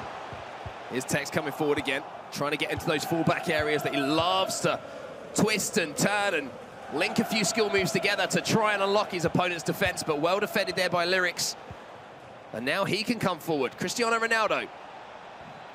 Couple of scoop turns, and that's a lovely ball in towards the front post. De Gea got beaten to that ball, and Lyricz showing that maybe he's got a few tricks up his sleeve here, Dan. He definitely does have tricks and tips for everyone that plays FIFA. He is one of the best UK players around. I mean, you can see that on the leaderboards as well as in-game ability for him. Neymar gets the ball back almost to R9 inside the box, and one thing I've loved about the start of this game, Dan, we're only 17 minutes in so far, but both players flowing forward, looking to create chances and attacking very directly in their play. There's one thing that Tekkz actually surprises me with the way he plays FIFA. A lot of people say he sits back sometimes and he defends and he just waits and then he goes forward and he attacks. But if we look at the statistics from the first round, he had the most tackle attempts out of any player. And I feel like that shows that he has an aggressive defensive style. He wants to get in people's faces. He wants to take the ball. You can see he keeps switching the cursor to say, look, I'm going to try and win that ball from you early.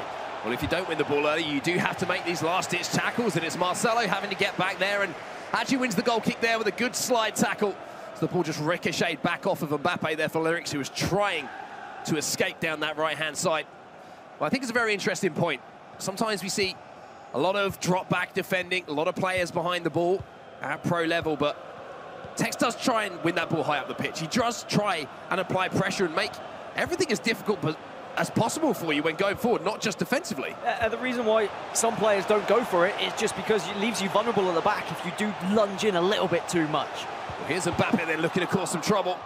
Well defended again by Lyricz, and Lyricz isn't jumping into these tackles down at all. No, he's the exact opposite at the moment. He's just kind of sitting back, he's letting Tekkz come at him, he's waiting, he's biding his time, and he's diving in at the right moments. He's being a little bit more precise with how he wants to tackle Tekkz. But it's working out as well. You can have varying styles, and both of them can be successful. It's just I feel like Tekkz is more comfortable with his goalkeeper movement, that he can take those risks with some of his defensive styles. Well, here comes Lyricz then, coming forward. Cristiano Ronaldo, little cricketer, just shows too much of the ball there to Neymar, who does some good defensive work here for Tekkz, and now CR7 just holding the ball up, waiting for those runners from midfield. Ronaldo, and a battle of strength there with Marcelo, and you can see who won that. Marcelo still currently recovering there on the floor after that encounter with Cristiano Ronaldo. Neymar, again, looking to link together a couple of little basic skill moves just to buy a bit of space. But again, Lyricz just doing a great job of sticking to his man here, Dan. Yeah, he's just not allowing Tekkz to get any easy space in and around that box, which is somewhat frustrating Tekkz, but it's always a scary factor if you do frustrate Tekkz, because then that's when he pulls out the skill moves. That's when he starts to get really creative and try and find a way to break in. Mbappe then looks to put that ball towards the back post, where we have seen so many Cristiano Ronaldo's headers be won this season. But Lyricz with Thibaut Courtois in goal, maybe a thought there about how to defend against that. Quite possibly. We've seen a couple of players already putting Courtois in goal. Clutch, for example, from the previous round. And yes, Courtois is a little bit taller than David De Gea. Maybe you can bring him out and you can control the goalkeeper so that he can grab that ball. He can win it in the air against some of these really aggressive header players like Cristiano Ronaldo.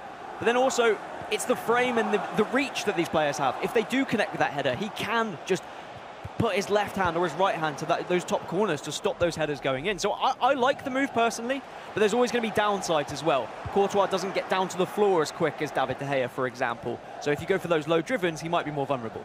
We'll have to see how these foot item choices play out for these players.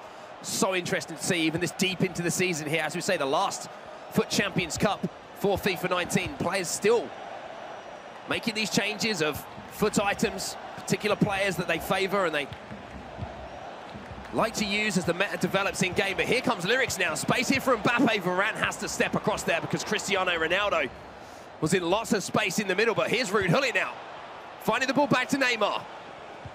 Little turn inside. Great ball to Ronaldo. What a save from De Gea there. And for all the talk about Courtois, it's the F2 Tekkz, David De Gea, who has to make the first big save of the game. Yeah, sometimes you've just got to trust in what you're used to. And Tekkz has used De Gea for quite some tournaments now. Of course, won that tournament of the E-Premier League with Liverpool just a weekend ago. So he's going to be feeling confident in that man. Well, Tekkz is looking to flow forward here. You saw a couple of accelerated fake shots around the corner, trying another one there with Cristiano Ronaldo. Drag backs are plenty here from Tekkz and all. That boy is just going to go out of play there as he was looking for that Elastico. Maybe one, maybe four. We never know how many are going to come out of the bag. But at half-time, Dan, not too many chances to speak of. Just that one big save coming out of De Gea for Tekkz. And you have to say that that was a very evenly balanced game. It is an evenly balanced game. To be fair, it looks like a game of two players who know how to play against one another. And that's exactly what it is. It's two players who are well-practiced, well-drilled. And as we get further into the second leg, that's when we're going to start to see maybe more experimentation with tactics, with formations, and with just the style of play. You might see quicker attacks from Lyricz, for example. You might see him going for more standing tackles to try and win that ball back a lot earlier. But you've got to remember, this is a very different game for both players. For Tekkz, he's already got 9,000 odd points. He's already qualified for the playoffs. Now, I think. He'll guaranteed have 10,000 points after this event, which is crazy. But for Lyricz, he's trying to guarantee his spot at the E-World Cup. He's 12th at the moment. If he can get a really good event here, he could finish in that top 16 despite a poor performance at playoffs. So much on the line for players at this tournament for different reasons. As you say, some trying to make their way into the playoffs or towards the E-World Cup final. Some players just looking to maybe solidify their places or put their name down as a favourite. And there's so much talent here on the stage on the Xbox. I'm just looking to the left-hand side of the stage as we obviously see the second half kicking off now. You have Tekkz sat next to MS Tassari, sat next to Megabit, who's sat next to Dax. I mean, this is a scary amount of talent on the Xbox console here in London, and it's going to be a fascinating tournament to see who can really put their marker down for being that #1 moving towards the playoffs. Yeah, we have 5 of the top 10 players here at this tournament, and that is going to be everyone kind of eyeing each other up, saying, well, who's going to have a good tournament out of us guys? Who's going to be the one to go up against Tekkz? Who's going to be the person that's going to break into the top 10 maybe? And Lyricz is there, just sat outside of that top 10 ever so slightly. So maybe he's going to be the player to upset everyone at this tournament. Ooh, there will be a free kick given away there. Lyricz might have actually had the chance there if the referee had let that one run for a chance at a shot, a goal, but the official decides to pull this one back for a free kick. Tossed in towards the box, towards that back post. Varane has to defend well against Cristiano Ronaldo, who is looking for a little bicycle kick towards that back post. Neymar now turning, and that's a fantastic ball in behind, and there's space here for Mbappe. Tekkz coming forward here. Maybe the first opportunity of the game for him, and he puts it away. F2 Tekkz, once again, 1 shot, 1 goal. And that is going to be the deadlock broken. It's Kylian Mbappe. Thing is, he had so much options there with Mbappe as well. We had so much space. He saw Cristiano Ronaldo darting towards that back post. Didn't flick it up, didn't go for the header. Ronaldo dropped off, which just brought a couple of defenders with him. Courtois was not moving anywhere. No goalkeeper movement from Lyricz. And Tekkz taking full advantage of that, using that finesse just from outside the box, which Mbappe does so well. The Team of the Year FUT item Mbappe is, in my opinion, the best FUT item in the game. He has so much stamina, he has so much pace, he has the finishing ability. He's got everything. And here comes Tekkz again, maybe looking to double his lead. But that's what's so dangerous about Tekkz. First shot of the game. Top corner, perfectly timed green. Perfect finesse shot from distance. And maybe that's something that would have caught Lyricz off guard a little bit, not expecting that finesse shot from distance, because we have seen it kind of filter its way out of the meta game a little bit compared to obviously early iterations of the game, early patches. So maybe that's Tekkz thinking outside the box a little bit, as obvious as it might seem. No, sometimes you've got to go for it. It is still going to go in like once out of, I don't know, 20 times. But if you can hit it timed green, it's going to increase those chances. If you have a FUT item like Mbappe, it is going to increase those chances. You just got to make sure you have the right footing and your player is in the right position so he's not off balance or anything like that. And use the right foot, of course. That's always going to help out too. Well, here's Hullet into Mbappe. Lovely quick pass in here from Tekkz. Trying to jink his way past Sergio Ramos in the middle there with a drag back, maybe using that run just outside of him. That's a little decoy, but I feel a little bit sorry there for Lyricz. A little bit too much power on that pass, and that prime icon moments, Ronaldo in the middle there. Couldn't quite gather that pass because there was space in behind for him to attack there, Dan. And sometimes when you see that space, you're desperate to play the pass. You want to play that risky ball because you're like, oh, this could be my opportunity. But you do have to remember that you've still got plenty of time left in this tie. It is across 2 legs. It's not just the one. So instead, you can play that ball back and just build up and be patient, and then you might be able to work down your opponent. However, it's very difficult when your opponent is F2 Tekkz, of course, and it's this left wing again that Tekkz is trying to utilise. Yeah, he's so dangerous, and that's a beautiful fake shot in behind Mbappe. The little combo, you saw the elastico there as well, but just couldn't get away from his man. You have to say, fantastic recovery tackle there from Lyricz. So that's what makes Tekkz so good. A lot of people say, well, why is Tekkz the best in the world? It's how he chains together skill moves. He doesn't just do one repeatedly. He will chain together 3 or 4, 5 sometimes skill moves just to beat a man. He's so quick at reacting to the defensive position of his opponent that he knows exactly which move he wants to use, and that's what makes him good. 15 minutes left in the first leg then of this game. Still only 1 goal to divide the 2 players. But it has been Tekkz growing into this game, and again, just looking to attack that fullback position. This time, Lyricz manages to position his defender appropriately to intercept that ball before it reached Mbappe. But it is a conscientious decision, isn't it, from Tekkz? Every single time you see him go forward, he loves favouring that left-hand side and Kylian Mbappe. Also, maybe taking advantage of this right-back position that everyone seems to be undecided on. Am I going to play Ramos there? Am I going to play Varane there? Is Van Dijk going to come in? It's not a natural right back, so you can take advantage of them. They are going to have weaknesses. Sometimes these fullbacks, when you put them, when you put these centre backs in fullback positions, they do come inside a little bit. It's almost like they're just magnetised to their natural centre back position. It is quite strange. Well, here's a ball in behind there from Tekkz. Maybe a chance to double the lead. Does time the shot. But it was a fantastic recovery tackle there, actually. I believe it was Sergio Ramos who was sliding in there to make that last ditch tackle there for Lyricz. And in these two-leg games, Dan, we do know that one goal isn't too much, to be honest with you. You can easily come back from that in the second leg.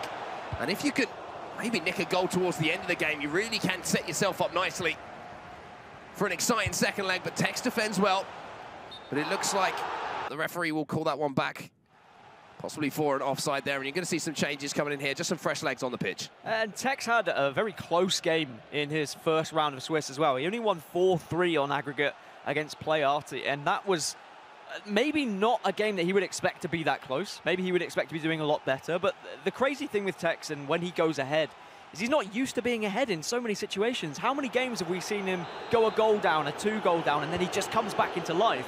Maybe having a 1-goal lead is actually a good thing for Lyricz. Maybe you might be saying, all right, well, if I can keep Tekkz at bay and make him feel comfortable at one goal, that's when then I can break in the second leg and maybe I can catch him by surprise. So you can see those changes in personnel on the top left-hand side of your screen there. For both players, I believe, bringing on some fresh legs. And this might be the last potential attack of the game here for Lyricz. We saw how Tekkz in the EPL, with that famous last-second winner, it's kind of recycled possession all the way back to his goalkeeper to ensure he had the last attack. Lyricz doing something pretty similar here, just making sure that he keeps hold of possession down. You don't want to give it away and just give a breakaway in that last chance to Tekkz, because your defenders are slightly out of position, and Tekkz will expose that if you do give the ball away, and that's what's happened here.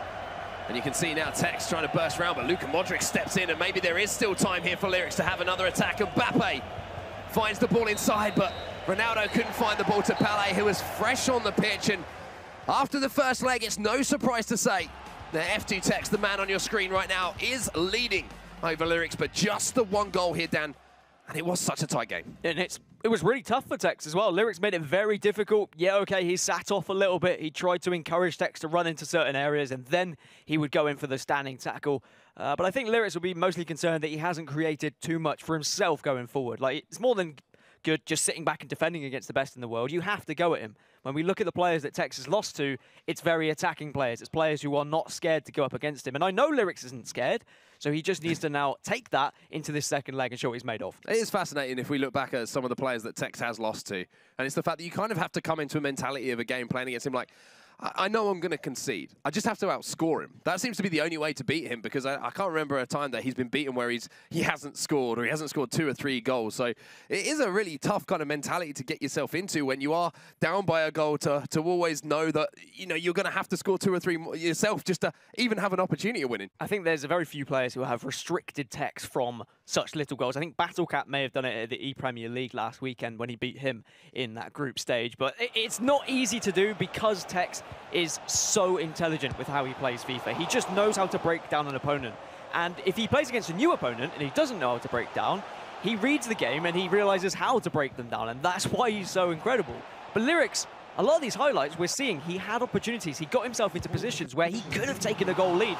Without that save from De Gea, if that was time green maybe, we could have seen Lyricz have a goal, and he might have been able to take the advantage into this second leg. And the interesting pattern you'll see here is in that first half, it really was Lyricz who was dominating the pace of the play and the big chances, but that was the goal. That was just after half-time. You can see there 56 minutes on the clock, and that was the first real chance that Tekkz had. And then from then, he grew in confidence, and then it was all Tekkz. Yeah, and he just kept trying to go down this left wing with Mbappe, and I feel like if he gets presented with more opportunities on that left wing, we are going to see more creative skill moves from him. He is going to start to chain them together, and then that's when it's going to get scary for Lyricz. But going into the second leg, I'd just like to see Lyricz maybe try a couple more riskier passes. He's playing quite normal football, and he's just trying to pass the ball around. He is being relatively patient in some areas. But those long through balls onto the left wing, onto the right wing, they can get you into really dangerous areas, and maybe that's what Lyricz needs to do. Yeah, I can see a very similar pattern, to be honest with you, from that first leg. I don't think either player's really going to change too much tactically. Obviously, they're both very set in the way that they use their personnel as in the foot items they're going to be using.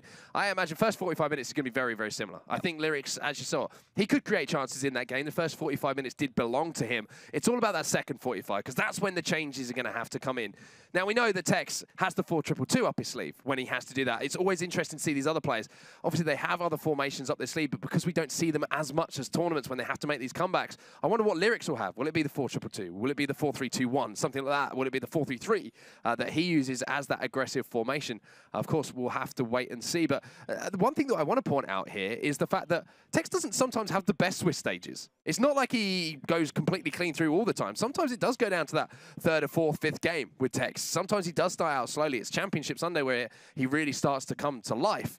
But with, at the moment, the fact that he's won his first game, he's won his second game, if he can come through clean sweep here, he's going to be feeling really good ahead of tomorrow. Yeah, Tekkz is one of those players where he says, like, oh, I didn't play that well on Friday. I didn't play that well on Saturday. And then on Sunday, he's like, yeah, I don't think I'm going to play that well today. And then he just does, because that's what Tekkz is. He is this kind of machine that just works himself up to say, I'm not going to perform well. And then suddenly he just wins the tournament. I don't know what it is about mentality for him, but it works for him, and that's what's important. For Lyricz, you talk about his tactics, and you talk about 4-2-2, you talk about 4-3-3. I feel like every player at this tournament has several options that they want to go for. They know how to play 4-2-2, they know how to play 4-3-3. It's just about what they are presented with in-game to actually encourage them to play those formations. If he looks at maybe how Tekkz is defending and saying, all right, Tekkz is bringing those fullbacks up very high, maybe I should play 4-3-3, because then I'm going to be able to expose his left and his right back. But the trouble is against Tekkz is he brings those centre-backs across, and he makes it very difficult for you to do so. So you're right, you're going to see a lot of similar formations, similar strategy from both of the players in the early stages, but maybe we'll see more creativity into the second half of this second leg. And you can see at the very top left hand of your screen, a little empty seat there. That's, of course, where FT Tekkz normally is sitting. He's just nipped out for a quick toilet break. There it is. That's a much better shot of it. So we'll obviously get the second leg underway as quickly as possible. There he is. He's back. There he is. He's back. Don't worry, everybody. He's back. We can get the second leg underway very soon. But you expect to see much of the same in this first 45 minutes of the second leg? I think so. I think that Tekkz is going to go at Lyricz, and Lyricz is going to sit back and he's going to dive in at the right moments. But at the same time, Lyricz just has to respond quickly. He can't allow Tekkz to run the show. He needs to play possession-based football. He needs to take Tekkz out of the game, and he needs to be very careful on that left wing as well, with Mbappe trying to take advantage of him. But, I mean, with Tekkz going to the toilet during half-time, as it is, halfway through the legs, he always does that, by the way. It's a very mental thing. It's pure superstition. It's both superstition for himself, but it's also mind games against your opponent. You've got to make them sit there and wait and think about that whole first leg. So now, literally, Lyricz is going to be going, well, what have I got to do differently in the second leg? He's going to be thinking all the things we're talking about right now, maybe even overthinking. And Tekkz, I mean, he's a very smart individual for someone who's 17 years old. I mean, we saw that the Twitch drops saw Maldini be the drop. He was 16 when he first started playing. Familiar for Tekkz, 16 as well, and both of them maybe could be on to be the great careers of FIFA and real football. That's very, very true. Well, hopefully we can get the second leg underway. No real surprises in the other scores that we saw from the first round of the Swiss format as well, Dan. All the favourites, no real upsets. All the favourites, as you say, picking up the wins they expected. And for those players who are kind of sitting outside those playoff spots at the moment and those E-World Cup spots, the pressure just gets ramped up even more. You know, with this being the final tournament of the year, as far as majors are concerned, those points are only available one more time for them outside of the playoffs. So even in the Swiss now, round two, they're starting to think, oh, God, you know, the pressure's back on. I need to win now. I need to make this happen. Yeah, Tekkz is playing for prize money. He's playing for pride. He's playing for the 5 back-to-back trophies that he really wants to be able to achieve. He's playing for himself. However, it's slightly different for the likes of everyone else in the tournament, and Lyricz especially. He's on 1,528 Global Series ranking points at the moment. We're kind of estimating around 2,200 might get you to the E-World Cup, to get you into that top 16. So he needs a big tournament here to really solidify himself in that top 16. You can see second leg very much underway then. Again, it'll be Tekkz in the Liverpool home kit. Mbappe now, a couple of drag backs from him. Just planting that seed of doubt into his opponent defensively. Ramos, that's a great tackle there as Ronaldo was looking to scoop turn away from his man. But Marcelo again biting into the tackle, and Tekkz winning the ball back again, pretty much in his opponent's half, and that's just stifling defensive play from him. Both of them are defending very similarly, though, in the fact they're attacking the back of the striker or the attacker because they're expecting a drag back. Because the drag back is such a popular skill move, it's one of the best skill moves to get around the defenders. If you attack the back of them, you can stop that from happening. Suddenly they can't do that drag back. So it's about reacting. If you see them attacking the back, you have to go for a different skill move. A little bit of a mistake there in midfield has given possession back to Tekkz, and Neymar's inside the box, twisting and turning. Ball rolls across the edge of the 6-yard box, but nobody there for Tekkz to just have the easiest possible finish that they could wish for. And that was a little mistake in the midfield there from Lyricz, just gave possession away. Tekkz couldn't make it count as far as the goal was concerned, but sometimes making a little bit of a mistake like that and getting away with it can kind of refocus you back inside the second leg. You're going to make mistakes in a game of FIFA. Everyone is human. Everyone's going to make mistakes. Maybe Tekkz not a human. I don't know what Tekkz is. But people do make mistakes, and that's scary. The thing is, we see a lot of mistakes happen against Tekkz because he forces them. He pressures you. He does go in for those standing tackles. He does put his players in difficult situations for your opponent to try and pass around. So he forces those mistakes out of his opponent, and you've just got to say, all right, I've made those mistakes. I push on. There wasn't a goal cause from it. Maybe I won't make another in this game. Well, there is that prime icon moments. Maldini there having to make a tackle, and it's a block coming in here. You can see there's some frustration starting to appear on the face of Lyricz here. With just 20 minutes gone in this game. Needs to keep his composure here. Needs to keep his head together. Long time left to get back in this game. Passing stat. Very good from both players. We often see some of these top players just getting passing statistics in the high 90s, and that is very scary. Hullet will win that header defensively here to get the ball away. And now you're seeing an opportunity to break. Look how many players are ahead of the ball here for Lyricz, but unfortunately, again, that pass just didn't find its target. Moving forward, 2 slide tackles there from Tekkz will send the ball out of play, and that just gives his defense a chance to get back into position.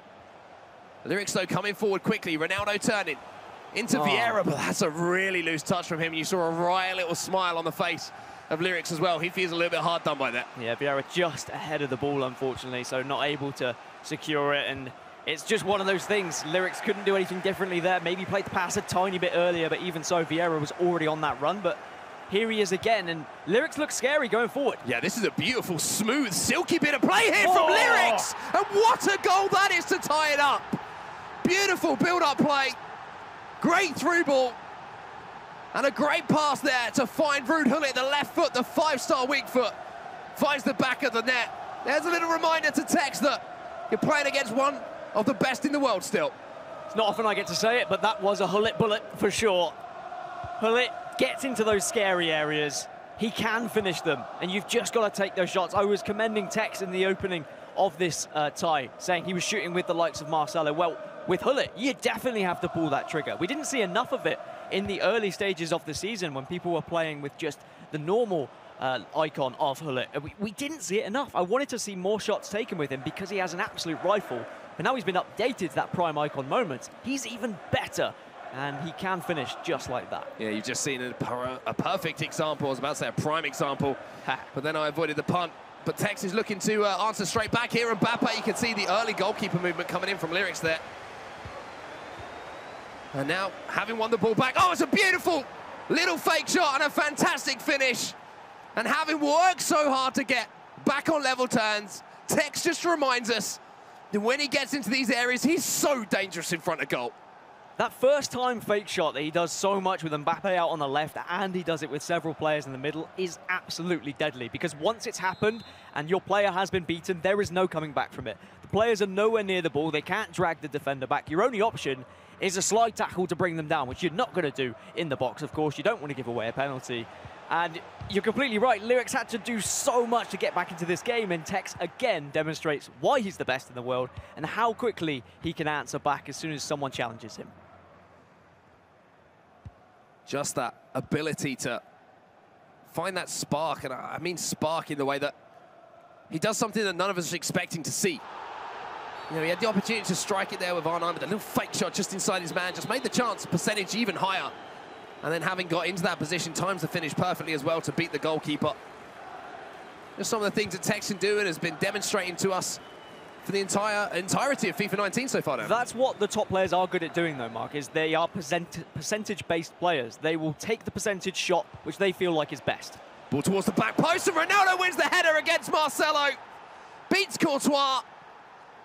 And I'm sure it's not the first time we'll say it this weekend, Dan. Cristiano Ronaldo wins that back post header. Percentages again, though. He's got the ball on the left-hand side with Mbappe. He sees Ronaldo in that back post position. He knows he's been in this position before. He knows he can play that cross, and he knows that Cristiano Ronaldo has a very high percentage of winning that header, which, of course, he does, because who's he going up against? Marcelo at left-back. I've said it all season long. I hate Marcelo at left-back because he's so vulnerable, but at the same time, it seems like whoever you put there in that left-back position, Ronaldo is just too good, he's just too strong, he's too tall, and he heads too well. It's very, very true. It's very difficult to deal with. You almost have to try and negate the cross before it comes into the box to give yourself the best way of defending those particular situations. But now that, you know, we've seen two ways to really get the ball into the box. You've seen that El Tornado to turn back inside on yourself and get the ball in the air to cross towards the back post. But now we're seeing the little flick up as well being introduced. It means that you're kind of guessing. You kind of got to go 50-50. Do I go back inside as a defender in the fullback position? Do I, you know, stay with the way that the player's trying to attack the line? It's so much more difficult. And again, it's just that constant evolution of players' attacking styles here on display. And Tekkz showing again that he knows every single way to eke out a goal in FIFA 19. And now he's up by 2 on aggregate just as we approach the half-time whistle, and Mbappe now trying to go past one man. Lyricz stood up to his task well there. But at the half-time break, you can see Tekkz is really starting to flex his muscles a little bit here. Just to go back to your previous point about El Tornadoes and now the flick-up as well, the reason why we're seeing the flick-up being used so much is because good defensive players have started to negate the El Tornado. They've realized how to defend against it by putting that man behind, by cutting inside and making that tackle during the El Tornado animation. So players had to just look for something else to do. And it's kind of evolved into this now, this little flick up. And good defenders will find a way to counteract it. They will say, all right, now this is how I defend against it. And maybe then people will go back to El Tornadoes. That is metas. That's how they evolve. That's how they change. But it's just amazing to see some of these good attacking players develop in really utilizing the new meta strategy each tournament long. So 45 minutes left in our second round of the Swiss format here for Lyricz to try and find a couple of goals here to equalize against F2 Tekkz. Good tackle there from Lyricz, and he'll bring the ball away here with Neymar. At what point do you think we see the changes here, Dan? Probably around 50, 60. I mean, I would have said do it at half-time, considering you're 2 goals down. But, of course, there is dynamic tactics in FIFA 19. He could just switch things up and change formation with just the click of a button, which we might not be able to see necessarily, depending on which screen we're on. But that's something that Lyricz will definitely have available. But there's that pause now to guarantee the change of tactics and the change of personnel, if he would like to change things up quite drastically. Also, if the ball goes out of play, because Tekkz is looking to add another one here before that pause might even be cued. But Lyricz defends it well again now, coming away with R9. Attacking through the midfield. Beautiful little bit of footwork there from Lyricz. Neymar turns back inside, slips it through the legs of Rio Ferdinand, but the big frame of the Englishman, who's been an ever-present pretty much for Tekkz in that centre-back position I was going to say all tournament long, all season long so far in FIFA 19. Once again shows his worth and wins possession back for him once more. And possession has been something that's been very dominant for Tekkz in this second leg. He was up in the 60% range in the early stages of the first half and towards half-time as well. So that's something that maybe Lyricz needs to look at and say, all right, how can I stop Tekkz from having so much possession? You can see they're playing with the 4-4-2 now, with the 2 attacking wingers. I really like the 4-4-2, but I also like it as a defensive formation. I like the way that your attacking players kind of sit on the halfway line and really stop your opponent pushing out of their own half. But Lyricz doesn't really need that right now. He needs the ability to hold onto the ball and to be able to generate several different attacks to try and catch Tekkz off guard. I would prefer a 4-2-2 or a 4-3-3, but it's all down to player comfort. It's about what they're used to, what they're practiced with. And I'm excited to see how much Lyricz throws here. How much he throws at Tekkz and says, all right, I'm ready for this. I'm not just going to go down. I'm not going to roll over and show my belly and let you have this victory. Because we know that Lyricz, he needs good results. Yeah, it's a win-loss record, isn't it, in Swiss? It doesn't matter if you lose the game by, you know, however many. Exactly. It doesn't really matter. You've got to try and find a way back into this game, and you've got to get those goals on the board, and you've got to get them quickly. Because you're only going to get a certain amount of attacks left in this game before that result does become an eventuality. So Lyricz has got to change things here.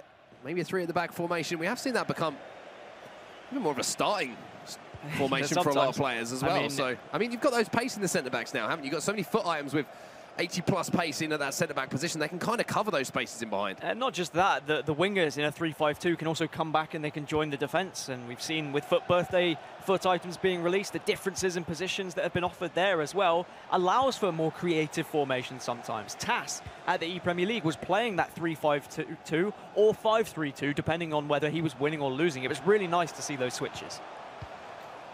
Well, here comes Lyricz forward. Hullet on the edge of the box. Luka Modric now. Unfortunately just loses the ball, but again it's the pressure from Tekkz. He's not letting Lyricz get anywhere near his 18-yard box. He's always trying to win the ball back before he gets into those dangerous positions, and now he can stream forward. There's a man inside here. Vieira finds Mbappe. The fellow Frenchman tries to turn inside, and you're quite happy to see a corner going your way for Tekkz with a 2-goal lead. Yeah, Tekkz wasn't particularly pleased with that run of play. He knew he had more to offer on the wing, but unfortunately just couldn't do anything. But now, there's a nice back post cross, but thankfully Courtois using his frame, using his height to push that one away, which is exactly the reason why he's in the team. But you can see Tekkz still has possession, Mark. He's still generating pressure. He's still going forward and looking for more. And that's scary. Well, Lyricz might have a chance here to come forward. You can see there is space in behind here for Mbappe. Wonder if the goalkeeper was going to come and maybe challenge him, but Mbappe now has space for Lyricz, but just shows too much of that ball to Patrick Vieira. And you don't need to ask him twice. He'll always snap into a tackle in the midfield. And now Tekkz is straight up the other end again with Mbappe, using his pace to get in behind towards the back post. Van Dijk wins the header. And maybe if Virgil van Dijk was in there the first time instead of Marcelo, then that second goal wouldn't have even happened. I mean, we've both been calling for Van Dijk at left back for quite some time, but you've also got chemistry issues as well. But I'm sure players could work out a way to actually smooth that out and make sure that players still have a decent level of chemistry. But Lyricz now finally exposing those fullback positions, which is what I said he should have been doing from the get-go. It's about just actually trying to get into the box, though. It was a fantastic tackle from Tekkz. You said he was offered too much space, and yeah, okay, Patrick Vieira in real life would always go for it, but it's the fact that Tekkz has actually looked at it and said, oh, that's enough ball, I can make this slide tackle. We don't see many slide tackles from a lot of players in FIFA 19, so that shows that not only is Tekkz fantastic at reading the situations offensively, but he also is very good at reading them defensively as well. So 15 minutes left in this game. For Lyricz to try and turn this one around, Tekkz is looking to go 2-0 in the Swiss format. Of course, it'd be 1-1 for Lyricz if he does unfortunately fall in this game. Looking across at some of the results from the other games as well, we can see Marcus Gomes and FaZe Tass in the first leg was tied up at 2-2. Rafsu and #Harry again 2-2.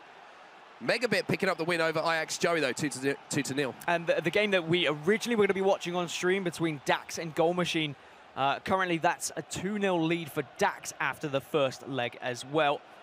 So that's just going to be a really good opportunity for Dax to show what he's made of in this tournament. If he can take down Goal Machine, if he can carry on this fine form, we've seen Dax fall in console finals. Maybe this could be the tournament we see him finally reach across console final.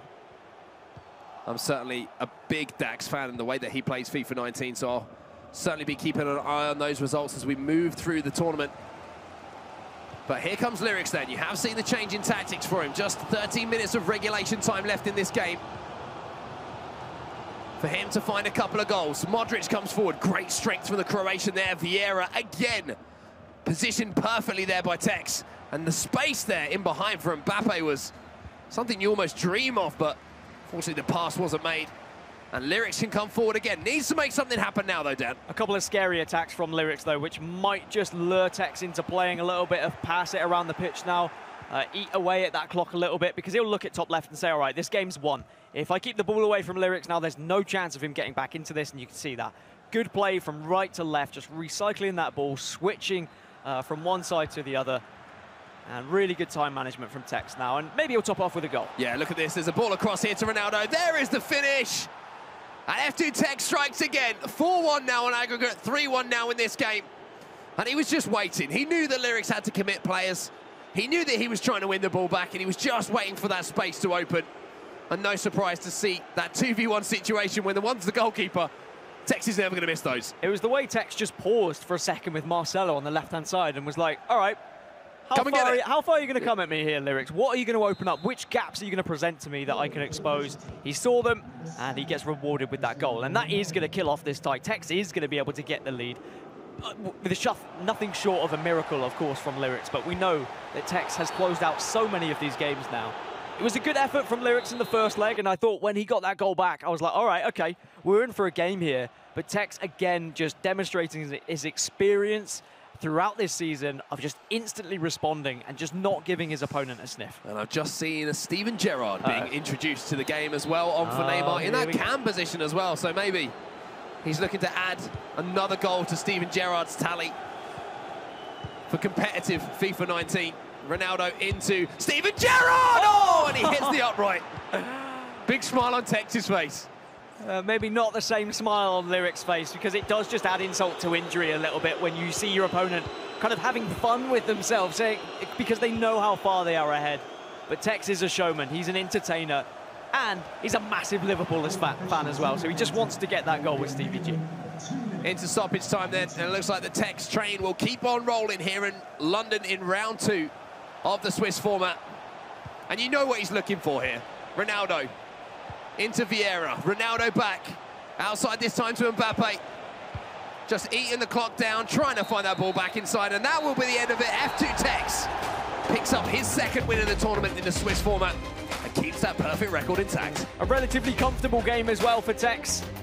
There were slight signs of a little bit of maybe hesitancy in the early stages, and Lyricz able to answer back, but then once Tekkz was able to find control, once he was able to respond to that initial goal from Lyricz, he really did seize the game and just cut out and really deprive Lyricz of any possession, of any sort of chances. And who's going to stop that man? Who is going to stop F2 Tekkz? Is it going to be a 5th tournament back-to-back? Or is he going to fall to the likes of Dasari, maybe Dax, maybe Megabit? There are plenty of players here who are just biting and nipping at his heels. You can see another win on the board here for Tekkz. All smiles when he's winning, as you would be. And it was a conclusive performance, as we previously said. But it's almost like you're saying, who is going to beat Tekkz? Who is going to beat Tekkz? It's almost, can anyone beat Tekkz at the moment? Because it's not only the way he's playing, it's not like he's scraping out victories. Every tournament that he's still managing to get better and better. And the flaws that we saw in his game earlier in the season, they've been kind of moved away as well. Like, he's got better, he's got those flaws out of his game, and he just keeps getting better. All right, well, we're going to jump into Marcus Gomes versus Tass, I believe, which is currently going on. I think it's a 3-2 lead for Tass. Yes, there it is. And Marcus Gomes, a player who has gone out of many a Swiss stage as of late. He always qualifies for these tournaments. We're always seeing his name. But how many times do we see him fall at Swiss? But both of these players 1-0 in Swiss at the moment. Of course, we saw Tass win on penalties just about in his first leg. Can he secure a victory here in these final few minutes? Obviously, one of the best players at keeping the ball in these situations as well is, of course, FaZe's Tass.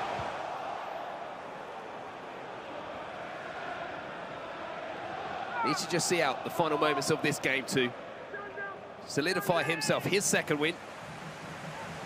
And seeing some of those players who are currently going 2-0 down, this third round of Swiss may be very, very interesting to see some of the matchups we've been looking forward to. The round 2 matches were terrifying, so round 3 is going to be equally as scary, as it always is, to be honest.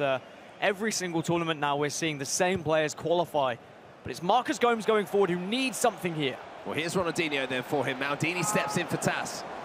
You can see again, just utilising those 3 centre-backs in the middle. Marcelo in at left-back. And I think he's got Kylian Mbappe in that right midfield / right wing-back for a position there, depending on if it's the 3-5-2 or the 5-3-2 that Tass is employing. And there he is, Patrick Vieira. See, Tass is a massive Arsenal fan, and when he makes tackles like that in-game, the legend that is Patrick Vieira will put a smile on his face. And look at the space on the far side here for Mbappe. It's been spotted by Marcelo. Just a few moments left in this game for Tass. He's going to run the clock down into the corner. Modric will come back and make that tackle, but there is the final whistle, and Tass does manage to pick up his second win as well now in the Swiss format.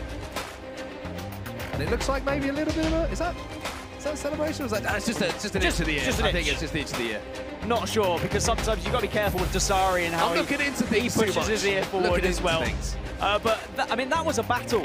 Tass versus Marcus Gomes, two players who are currently 12th and 14th, respectively. I mean, Tass, he's got number 14 on his back for Thierry Henry. He is currently ranked 14th on the Xbox side of things. He did say on well. Instagram, best ranked out. Exactly, so maybe he's happy. Not but sure about that. these are two players who will be looking at getting to the E-World Cup as well. They want to stay within that top 16, so a very important victory for Tass against Marcus Gomes there. Well, that is going to do it for round number 2 of the Swiss format from us guys in the caster area. Anyways, back to the guys on the desk. Jimmy, take it away. Thank you, Mark and Dan. Guys, wow. We're just on the back end of Tass beating Marcus Gomes. Again, I said beforehand that Tass is a bit of a confidence guy. Gets through on penalties in the first game, squeaks past this one 3-2. Now, he was up 1-0, gave up 2 goals to go down 2-1, still fought through it, the adversity. Maybe Tass a few months ago, maybe didn't have that resolve to fight through it. He would have got upset, he would have been angry, but this time he seems to be flowing a little bit. Since the last patch, he's qualified for all 3 tournaments that he can qualify for. He's feeling good about himself. And to add to that, I had him on my Twitch channel. I did a big preview around this tournament, and he said he was one of the dark horses. I asked him, who do you think's a dark horse in the Xbox? And he picked himself. Wow. So if that isn't confidence, I don't know what is. But you could see the confidence at the end of that game. Yeah. Giving it a little ear sign. Yeah, watch out for me. So yeah, credit to him, 2 wins. So going into the third game, very confident. I definitely think if he wouldn't have won that first game, that result there would have been very different. But good on him. He came out there, he took that confidence and he ran with it. And at the end, you kind of seen him just taking his time. He's got the ball and he thinks, I'm going to run it out. Julian wasn't happy with that at all. But it's one of those things of you just got to take every opportunity. He's 2-0 now. He just needs one more. So he didn't want to give that up at all. We know, we've seen what Marcus can do at these tournaments. We know how good a player he is. So Tass just He started off really strong. We're talking about Marcus Gomes, the Australian. Aussie, Aussie, Aussie. Oi, oi, oi, right? And he's kind of hit that middle patch where he wasn't doing so well. And you could tell his confidence was a little bit down. Now he's 1-1. How are you coming off a loss now, Joel? How do you respond to that? Again, it's always disappointing when you lose and don't score. Going into any FIFA game, you believe you're going to score goals and get chances, and he obviously hasn't done that. So going into the next game, he's going to want to kind of rectify that. I think as well, what advice I'd say, Marcus seems to be the kind of guy, even if he wins, he'll go on Twitter and he'll kind of be quite negative about it, about his performance. So I think just stay off it, just focus on the positives and take that forward, because ultimately, if you're thinking negative things in your head, it's going to affect your gameplay. So think those positive things. You've 1-1, you're in a good position still, take it forward and hopefully you'll get another win. Well, speaking of positive things, let's talk about our featured match, F2 Tekkz, versus Lyricz. Now, this game in particular was a game that Jolene predicted would end 4-1, and that was exactly right, 4-1. Let's take a look at these highlights. Tomorrow. I think with this, what we saw was Tekkz had a slow start to his tournament, and now he's getting into that full swing of things. He's just completely dominant. What I think about Tekkz when I'm watching him is he can do everything. He can shut players out when he needs to, but he can attack when he needs to, and he can read the game so well. That's what I think sets him apart from so many other people. He actually can just read what the opponent's doing, and he knows how to counter that. There was so much sauce on that last goal because the pressure was great, and then he had good layoff, good turn and finish from R9. Unbelievable. And then he pulls away a little bit, Joey, and I think... I think obviously Lyricz is there pushing for the equaliser and stuff like to get back in the game, but overall Tekkz, he gets a lot of credit for his attacking prowess and his skill. But defensively, that was very impressive. Being able to just like control it, the attacks, and then capitalise on mistakes and expose spaces in Lyricz's defence. Now, I've got to say, that last goal we just saw there, if one of my friends does that to me, that's a no. You can't be passing it to the side. No, see, I don't mind that. Oh, no. Can't stand time wasted when you're kicking at the back. But at least he's trying to score goals even when he's 3-1 up. And you saw what he did at the end there, brought Gerard on, that kind of signature move, and he nearly scored with him as well. He's a bit of a showman. He likes to play it down, he likes to be negative sometimes, but ultimately he performs and he comes and shows what he can do. Well, let's hear from the man himself, because he's here with Spencer right now. Take it away, Spen.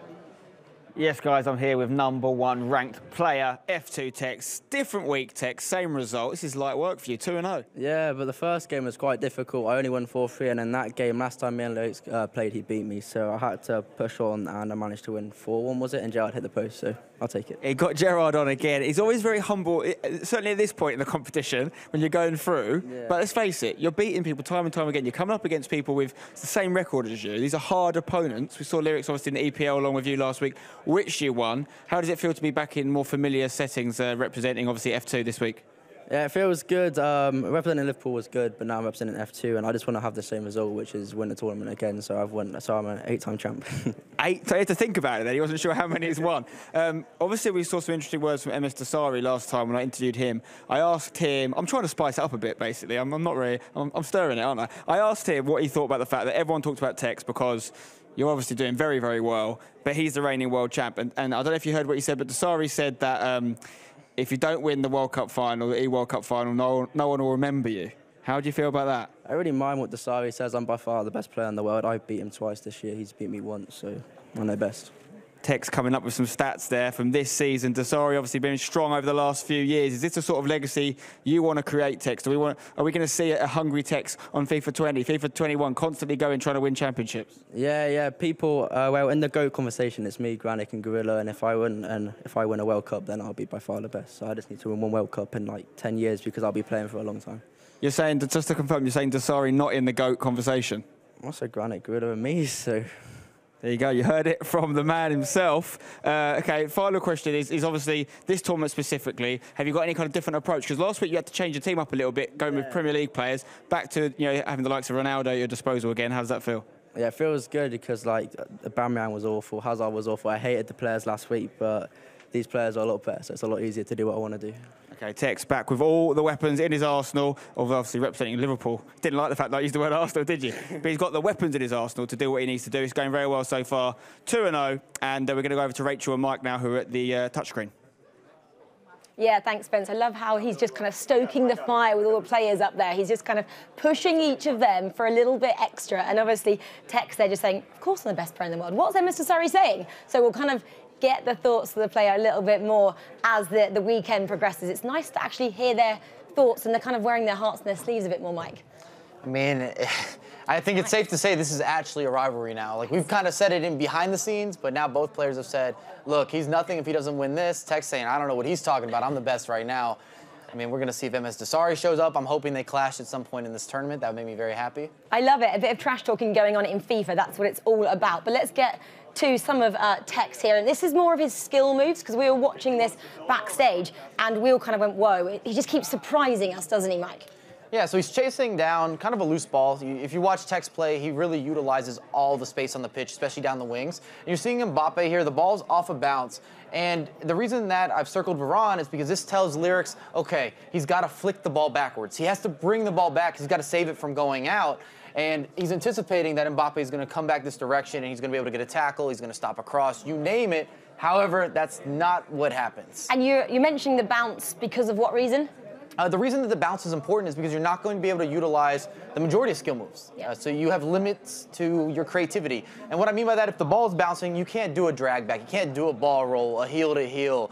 You're not going to see an elastico. So it does really limit you in terms of how am I going to be creative? How am I going to turn this defender? How am I going to maximize this space? So he surprises us, and he does this. Let's see it. And he's going to attack the end line with the first-time fake shot, and then you see the skill move session on deck. It's beautiful. I know it didn't turn into a goal like the majority of his opportunities when we're kind of analyzing everything, but it's definitely a beautiful thing to watch, and it gives you a little glimpse of when somebody's seeing the game just a little bit quicker than his opposition.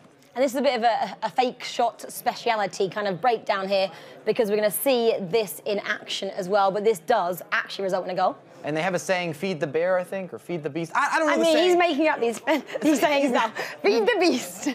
Feed R9. R9 wants the ball. If he's got his hands up or he's saying, hey, this is my time, you give him the rock. You let him know that he's going to be special and make something happen. So in this situation, most of the time, you're going to see players look to either maybe utilize a quick sidestep or a shot immediately. You're inside the box. It's a money zone. But once again, Tekkz always has to have a little bit more of that flair. Surprises us all the time. And he's going to use the first-time fake shot, and he absolutely roasts toast, burns the toast. Ramos is out of the picture, finishes his opportunity, and he makes Lyricz, not look that great on that situation. But that's what he's able to do constantly, time and time again. And like he said, he's the best player in the world. If you disagree, then he wants to see you. Oh, and Lyricz versus Lux there was not lucky in the second round, because obviously he did lose out to the best player on the planet right now, the guy who's ruling it all. It is Tekkz. So Jimmy, guys, what have you got for us? Well, Rachel, we have quite a few things for you. We have some technical difficulties, some games, as you guys can see here. Some players still have yet to finish their game, so we're going to get to those very, very soon. But I have some results for you guys, okay? You ready for this? Oh, yes, of course. I was going to say, are you sitting down, but you're not sitting down. So we had Airborne. They were both 0-1 playing against Play Art from Brazil. Airborne won 5-4, okay? Then Clutch came back. He won 5-1. So a nice result for him. Yeah. Hashtag Ryan gets the results over Team SCL. So another Brazilian going down. Both 0-2. Hopefully they don't play against each other. Sakul won 7-1 over Beto. Wow. Hirosia came back and beat Arrow 4-3. Dax beat Goal Machine 5-2, which was pretty impressive. And Battlecat beat Black Arrow 5-3. So any results there that really jump out at you? I think we were talking about him before, hashtag Ryan, for him to get that win there is so important. And also, another one which jumps out, Sakul. He lost 7-2 to hashtag Harry, now he's winning 7-1. Yeah. So he's kind of put that kind of out there and said, all right, I got beat, I got completely annihilated that first game, but I'm going to come back and I'm going to show you what I can do. Now, Julian, talk a little bit about Clutch. You know, he lost Emis Desari only by a goal, 4-3. Comes up and wins 5-1 in this one. Yeah, as I said, he would have took a lot of confidence from that first performance. Obviously, losing is never great, but he could take a lot of pride from the way he played and the way he came back when going a goal down. But yeah, great for him to go back up there and get a win. Well, speaking of a big result, Megabit is up right now, 5-2. Let's join that game. It's bonus gameplay for you guys. Let's check it out. Thank you very much, Jimmy. And yeah, bonus gameplay. We're going to show you a player who is currently dominating his opponent, and it is the German Megabit, who's looking pretty good. But as we join this game, Dan, it looks like Joey might have actually found his way back into this particular leg. But on aggregate, it is, of course, Megabit who's looking pretty good at the moment. Yeah, Megabit still has the lead. You'll be able to see in the top left-hand side of your screen, 5-2 at the moment. The last time these two faced up against each other, if I remember correctly, was in Bucharest in November. Where Megabit gave Joey a spanking 8-0. So maybe some flashbacks for Joey there in this one. But still time to do something about this. Only 3 goals behind. I've seen bigger score lines turned around with this little time to work with. Yeah, you can see we're not even at half-time yet in this second leg, so plenty of time for Ajax's Joey to find his way back into the game. And winning the ball back is the first stage of that process, and now he can come forward with Maldini, but again, Megabit, one of these players who loves to be aggressive, loves to press high up the pitch, and loves to score goals. So it's sometimes difficult to find your way back into these games, but also, we have seen Megabit sometimes let these leads slip when he has got over-aggressive. But Megabit is one of the best players in the world for a reason. 3rd in the Global Series rankings on Xbox. He has plenty of Global Series ranking points as well. He's nearing 3,000 now, 2,946. is his total. So he's already secured his spot at the World Cup. Well, ball into the box for Joey. And just before half-time here, he's found another goal. So 2 goals now, the difference between the 2 players. And it's that prime icon moments. Ronaldo in the middle, Brazilian rising highest to power the ball past the goalkeeper. And just as we were coming into this game, we were sort of saying between ourselves, Dan, look, Megabit's looking really good. And, you know, this is the kind of form we expect to see. He was 5-0 up at one point on aggregate. And now, all of a sudden, it's just the 2 goals between them. And that's going to give a lot of confidence for Joey. We talk about momentum swings, we talk about getting into games and just believing in yourself. He's going to be thinking, all right, 2 more to go. And we know Joey is a very passionate player. I mean, I remember at the E-Club World Cup when he was just screaming and shouting with Danny. And you know full well, if he gets back into this game, he will erupt. Well, here's Megabit with a chance to score and regain his cushion that he'd put in place after that first leg result and the first 40 minutes or so of this second leg. But Joey defends well, having to rely on his goalkeeper a little bit. But you can see, I think Joey just wants to get into this second leg now after making such a good comeback in the first. Yeah, and we'll take a look at the statistics at half-time as well. And you can see the possession was in favour of Joey as well. He'd just been able to kind of work his way back into this leg and back into this tie. But still, quite a lot to do in the grand scheme of things. 2 goals against Megabit is not easy to do so, especially because not only is Megabit a good defender, it's how he goes forward and how he attacks you. That's the scary factor. If you do manage to get a goal or 2 back, you know that Megabit is going to be responding with 1 or 2 of his own. So it's going to be very hard work for Ajax Joey in a very important tournament, as it is for a lot of players here. Joey currently ranked 20th in the Global Series rankings. So even though he has his playoff spot secured, he'll be wanting to edge closer and closer to that top 16 mark. Oh, for sure. And we have to kind of remind everyone at home as well that Megabit said himself, you know, he took a little bit of a break after the last event and sort of refreshed mentally ahead of these tournaments that are coming up now. But now he's in London, obviously won his first game and looking to continue that momentum now. And it's not like sometimes when you take that break and you forget what you're doing. Megabit's one of the best in the world. It was just a mental reset for him to come back in and play his strongest FIFA 19 towards the end of the season. But Joey now with the El Tornado towards the back post. De Gea has to come out and deal with that one, and a goal there. And boy, would we have been in for an interesting finish. There are dangerous times to take breaks, Mark. There are times when metas shift, when new patches are announced. However, not much has changed, if anything, has changed for Megabit since Singapore. So it was a good time maybe for him to take that mental reset. It is important for both his mental health and just to try and just start again for himself. He was looking at his gameplay. If he's getting frustrated with himself, if he takes that break and he just watches FIFA for a little bit, he can say, oh, so this is where I was going wrong. And that's a great point that you bring up there, because something that he said himself before the last LQE here in London was he was sort of second-guessing how he wanted to play the game. He was sort of confusing himself in the way that he wanted to approach games. So taking that little break, sort of observing from the outside in, might be the way for Megabit to have the most success. So we see him go forward there with Ruud Huller, just pulls it wide of the target, but it's good to see Megabit playing with a smile on his face as well. There's good confidence there, though, from Joey on the other side with his goalkeeper movement, saying, right, I am going to move it to the left. I think Hullet's going to be hitting it here. And you've got to have this a little bit, you've got to be sure of yourself when you are defending, when you are moving your goalkeeper, because one wrong move can cost you. Well, here's Ronaldo going forward then for Megabit. Brings the full back into the attack here. Approaching the hour mark now in the second leg. 2 goals between the 2 players. Neymar around the corner to Mbappe. Great play here from Megabit. And De Gea has to make a big save there. Joey just gets out of play. Just to give himself just a second to compose after he had to rely on his goalkeeper there to keep him in this. Vieira now steps in to win the ball back here for Joey. And you can see Megabit queuing up a pause here, which might mean not just some personnel changes, but with the way that the scoreline is at the moment and the way that Joey is pressing forward, maybe he's thinking about some tactical changes as well. I think it's important, even when you have a 2-goal advantage, a 3-goal advantage, to actually use those substitutions that you have available, because the FUT items on the bench are phenomenal. Pele, 99 rated, on the bench. You might be saying, why is he on the bench? Well, I ask myself that question every single event, but just some of the other FUT items work better in certain formations and in certain metas as well. But Pele is a very impactful substitution. The pace that he can inject into the game, both offensively and defensively. You've got to bring on those wingers because they will join the defense. They will come back. They will help you. And Megabit utilizing that ability. Megabit's been involved in some crazy games here on the Gfinity Arena main stage. Some real crazy comebacks that he's pulled off.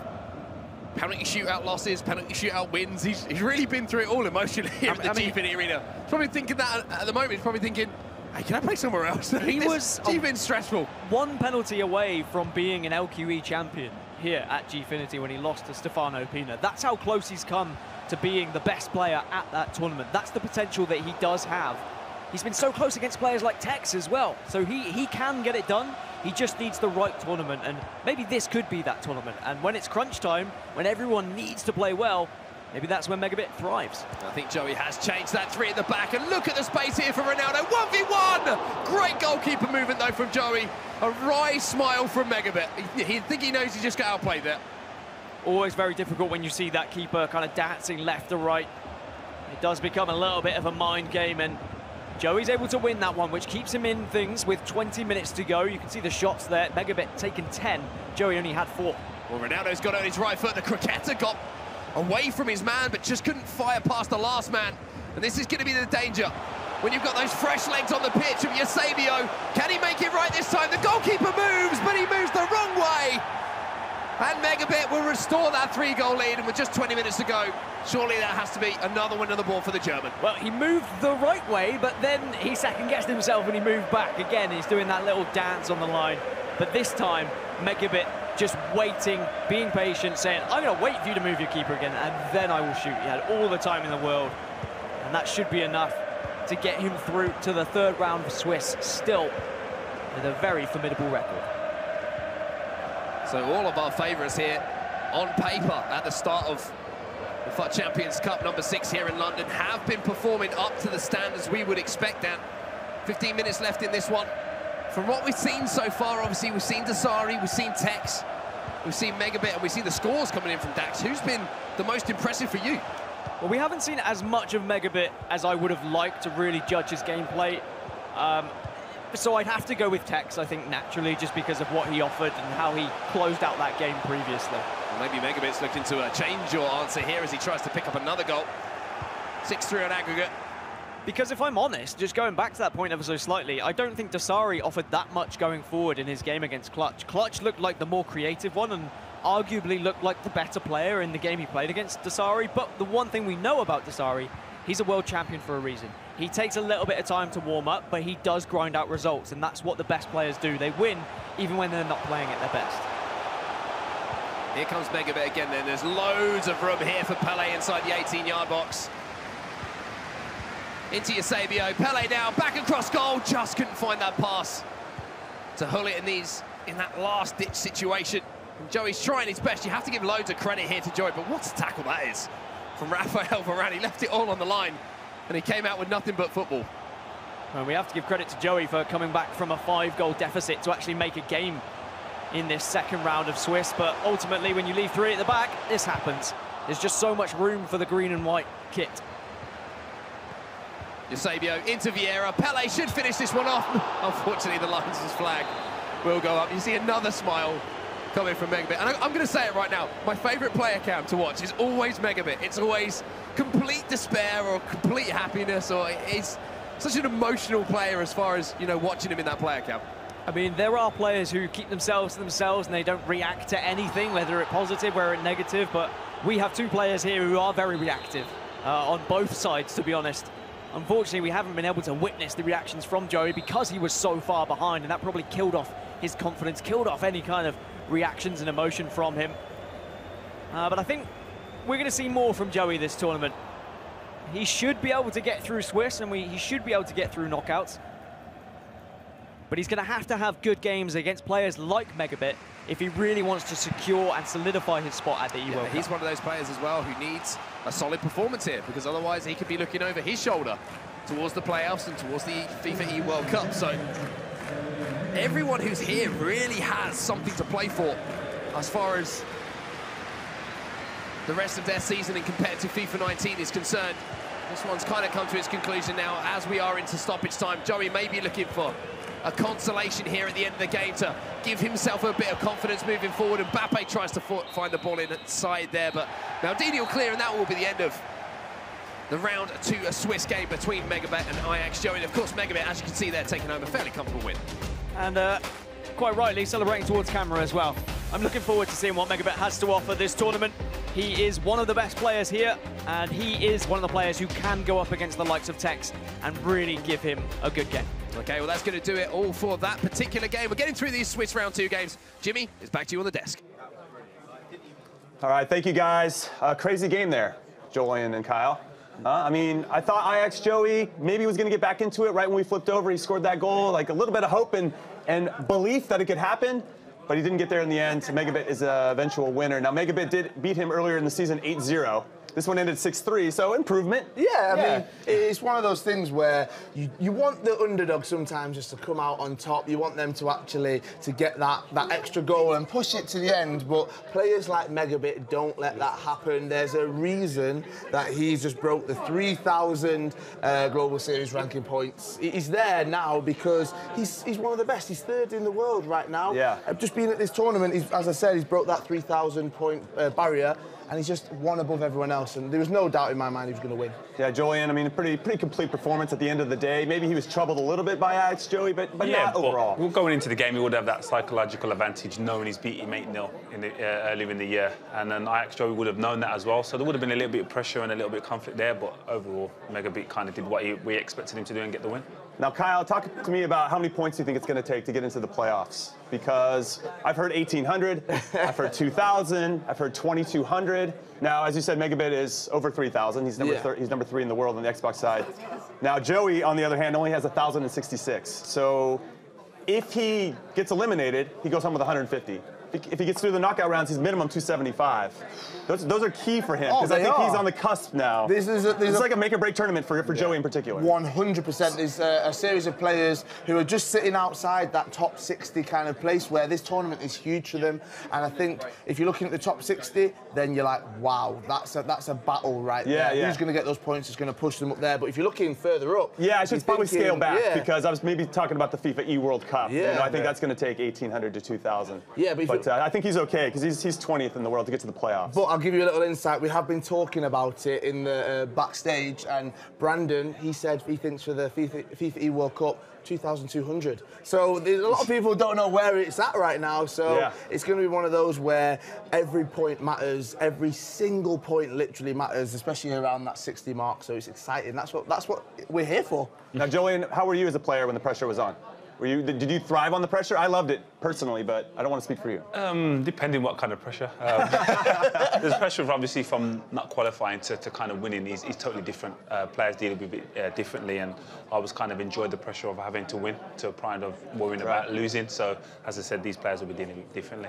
Well, speaking about pressure, the Microsoft Network, unfortunately, has suffered some pressure as well. So we're going to have to take a 30-minute break to reset everything that's happening here at the Gfinity Arena. However, I do want to say, as a token of my appreciation for you guys sticking around for these 30 minutes, we're going to do a Twitch drop, everybody.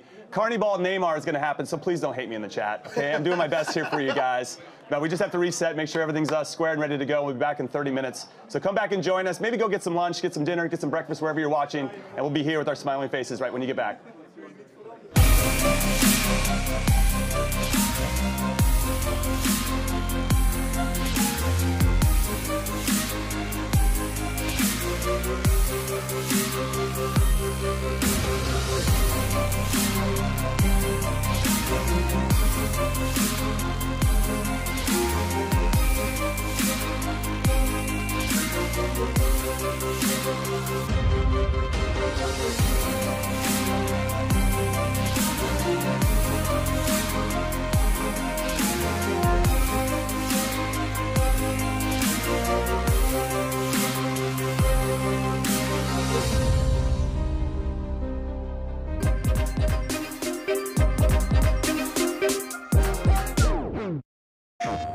FIFA World Tour. Yeah.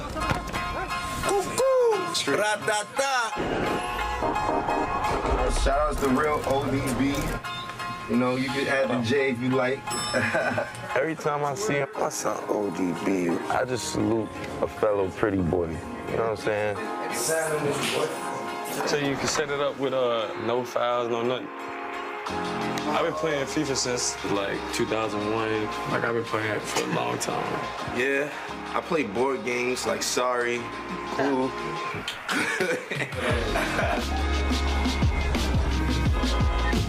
What was the first sport you fell in love with as a kid? It really was soccer, but I'll tell you the truth. I told my mom when I was 4 years old, I'm practicing for Sundays, like I was gonna be playing football. I'm gonna come clean. I was always trash at sports. But when I was about like 8, 9, I really wanted to play football bad. Short pass, long pass. Yo, why you lie saying you didn't know how to play, bro? I think FIFA's just international, so. Actually, matter of fact, I had David Alaba and a couple of his people from Bayern Munich over at the crib. 2 of them couldn't speak no English at all. Me and my boy played them 2-on-2, and they was like cussing in German the whole time. We couldn't understand anything, but you can understand that they was getting that to it. Boy. Oh, damn, you good, boy. Bro, how you did that, bro? So what settings you got on your controller? I feel like I catch a lot of heat just because I'm so different, all right? I got blonde top, you know. I want to hit them folks with you. I want to dance. I want to have a good time. I like to make people feel like you can always be you. It correlates to where I'm at in hip-hop. You wear whatever you want. You have loop earrings, you have hoop earrings, you got diamonds on your teeth. You a rock star, bro. It don't matter if they got a uniform on you or not. You a rock star. There ain't too many of us out there, man.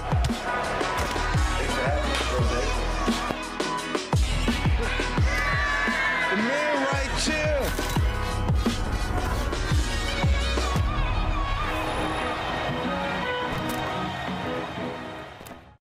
PlayStation, the best place to play. PlayStation.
This is Spurs, and this is FIFA 19. Headers and volleys, be ready.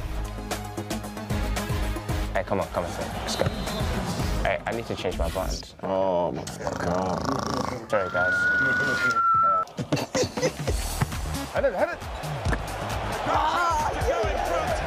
where are the defenders? Right, get in the box. Get in the box. Finish. Let's go. I see you at the back post. Come on, you have to score. Jacu. No. You head on volley. Yeah, but... Thank you.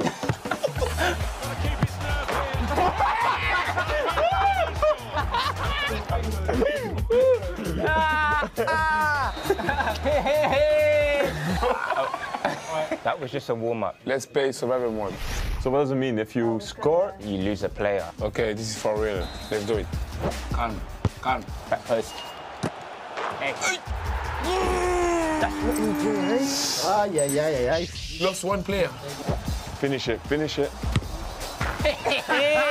Woo. 10v10 now, huh? We lost Ericsson. What are you doing?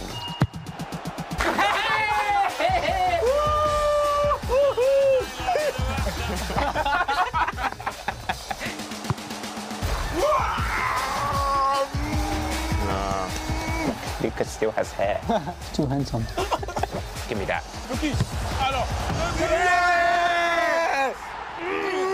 Thank you, Lucas.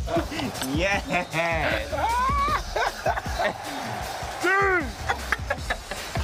Congratulations. Well deserved. Well played. Yeah. Woohoo.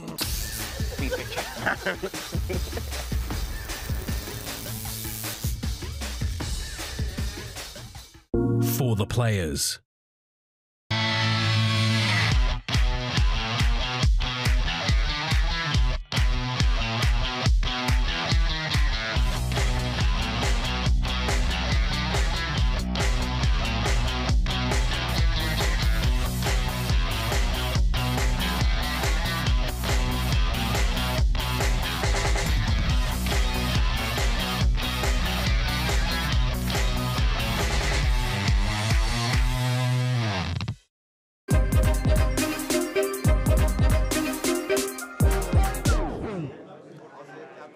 Hello everyone and welcome back to London and the FUT Champions Cup April presented by PlayStation 4. So we are still in round 2 of the Xbox Switch stage. The issues though with Xbox Live invites are still ongoing. It's a global problem. So while we try to resolve this issue, we're going to take a break. And you're going to hate me for saying this, but it's going to be 6:30 British Summer Time. That's about an hour and 20 minutes. It's 10:30 a.m. Pacific Time, 1:30 p.m. Eastern Time. Yeah, it's not great. I know I'm going to get a whole bunch of heat in the chat, but you can do some fun stuff, I think, during that hour and 20 minutes. And I'll let you be creative as to what that's going to be. For me, in particular, I'm going to talk to EA about finally giving me that Prime icon card that I fully deserve. So come back again and join us. We'll be back here in an hour and 20 minutes. We're going to get this resolved, and then the great gameplay is going to resume. So we'll see you then.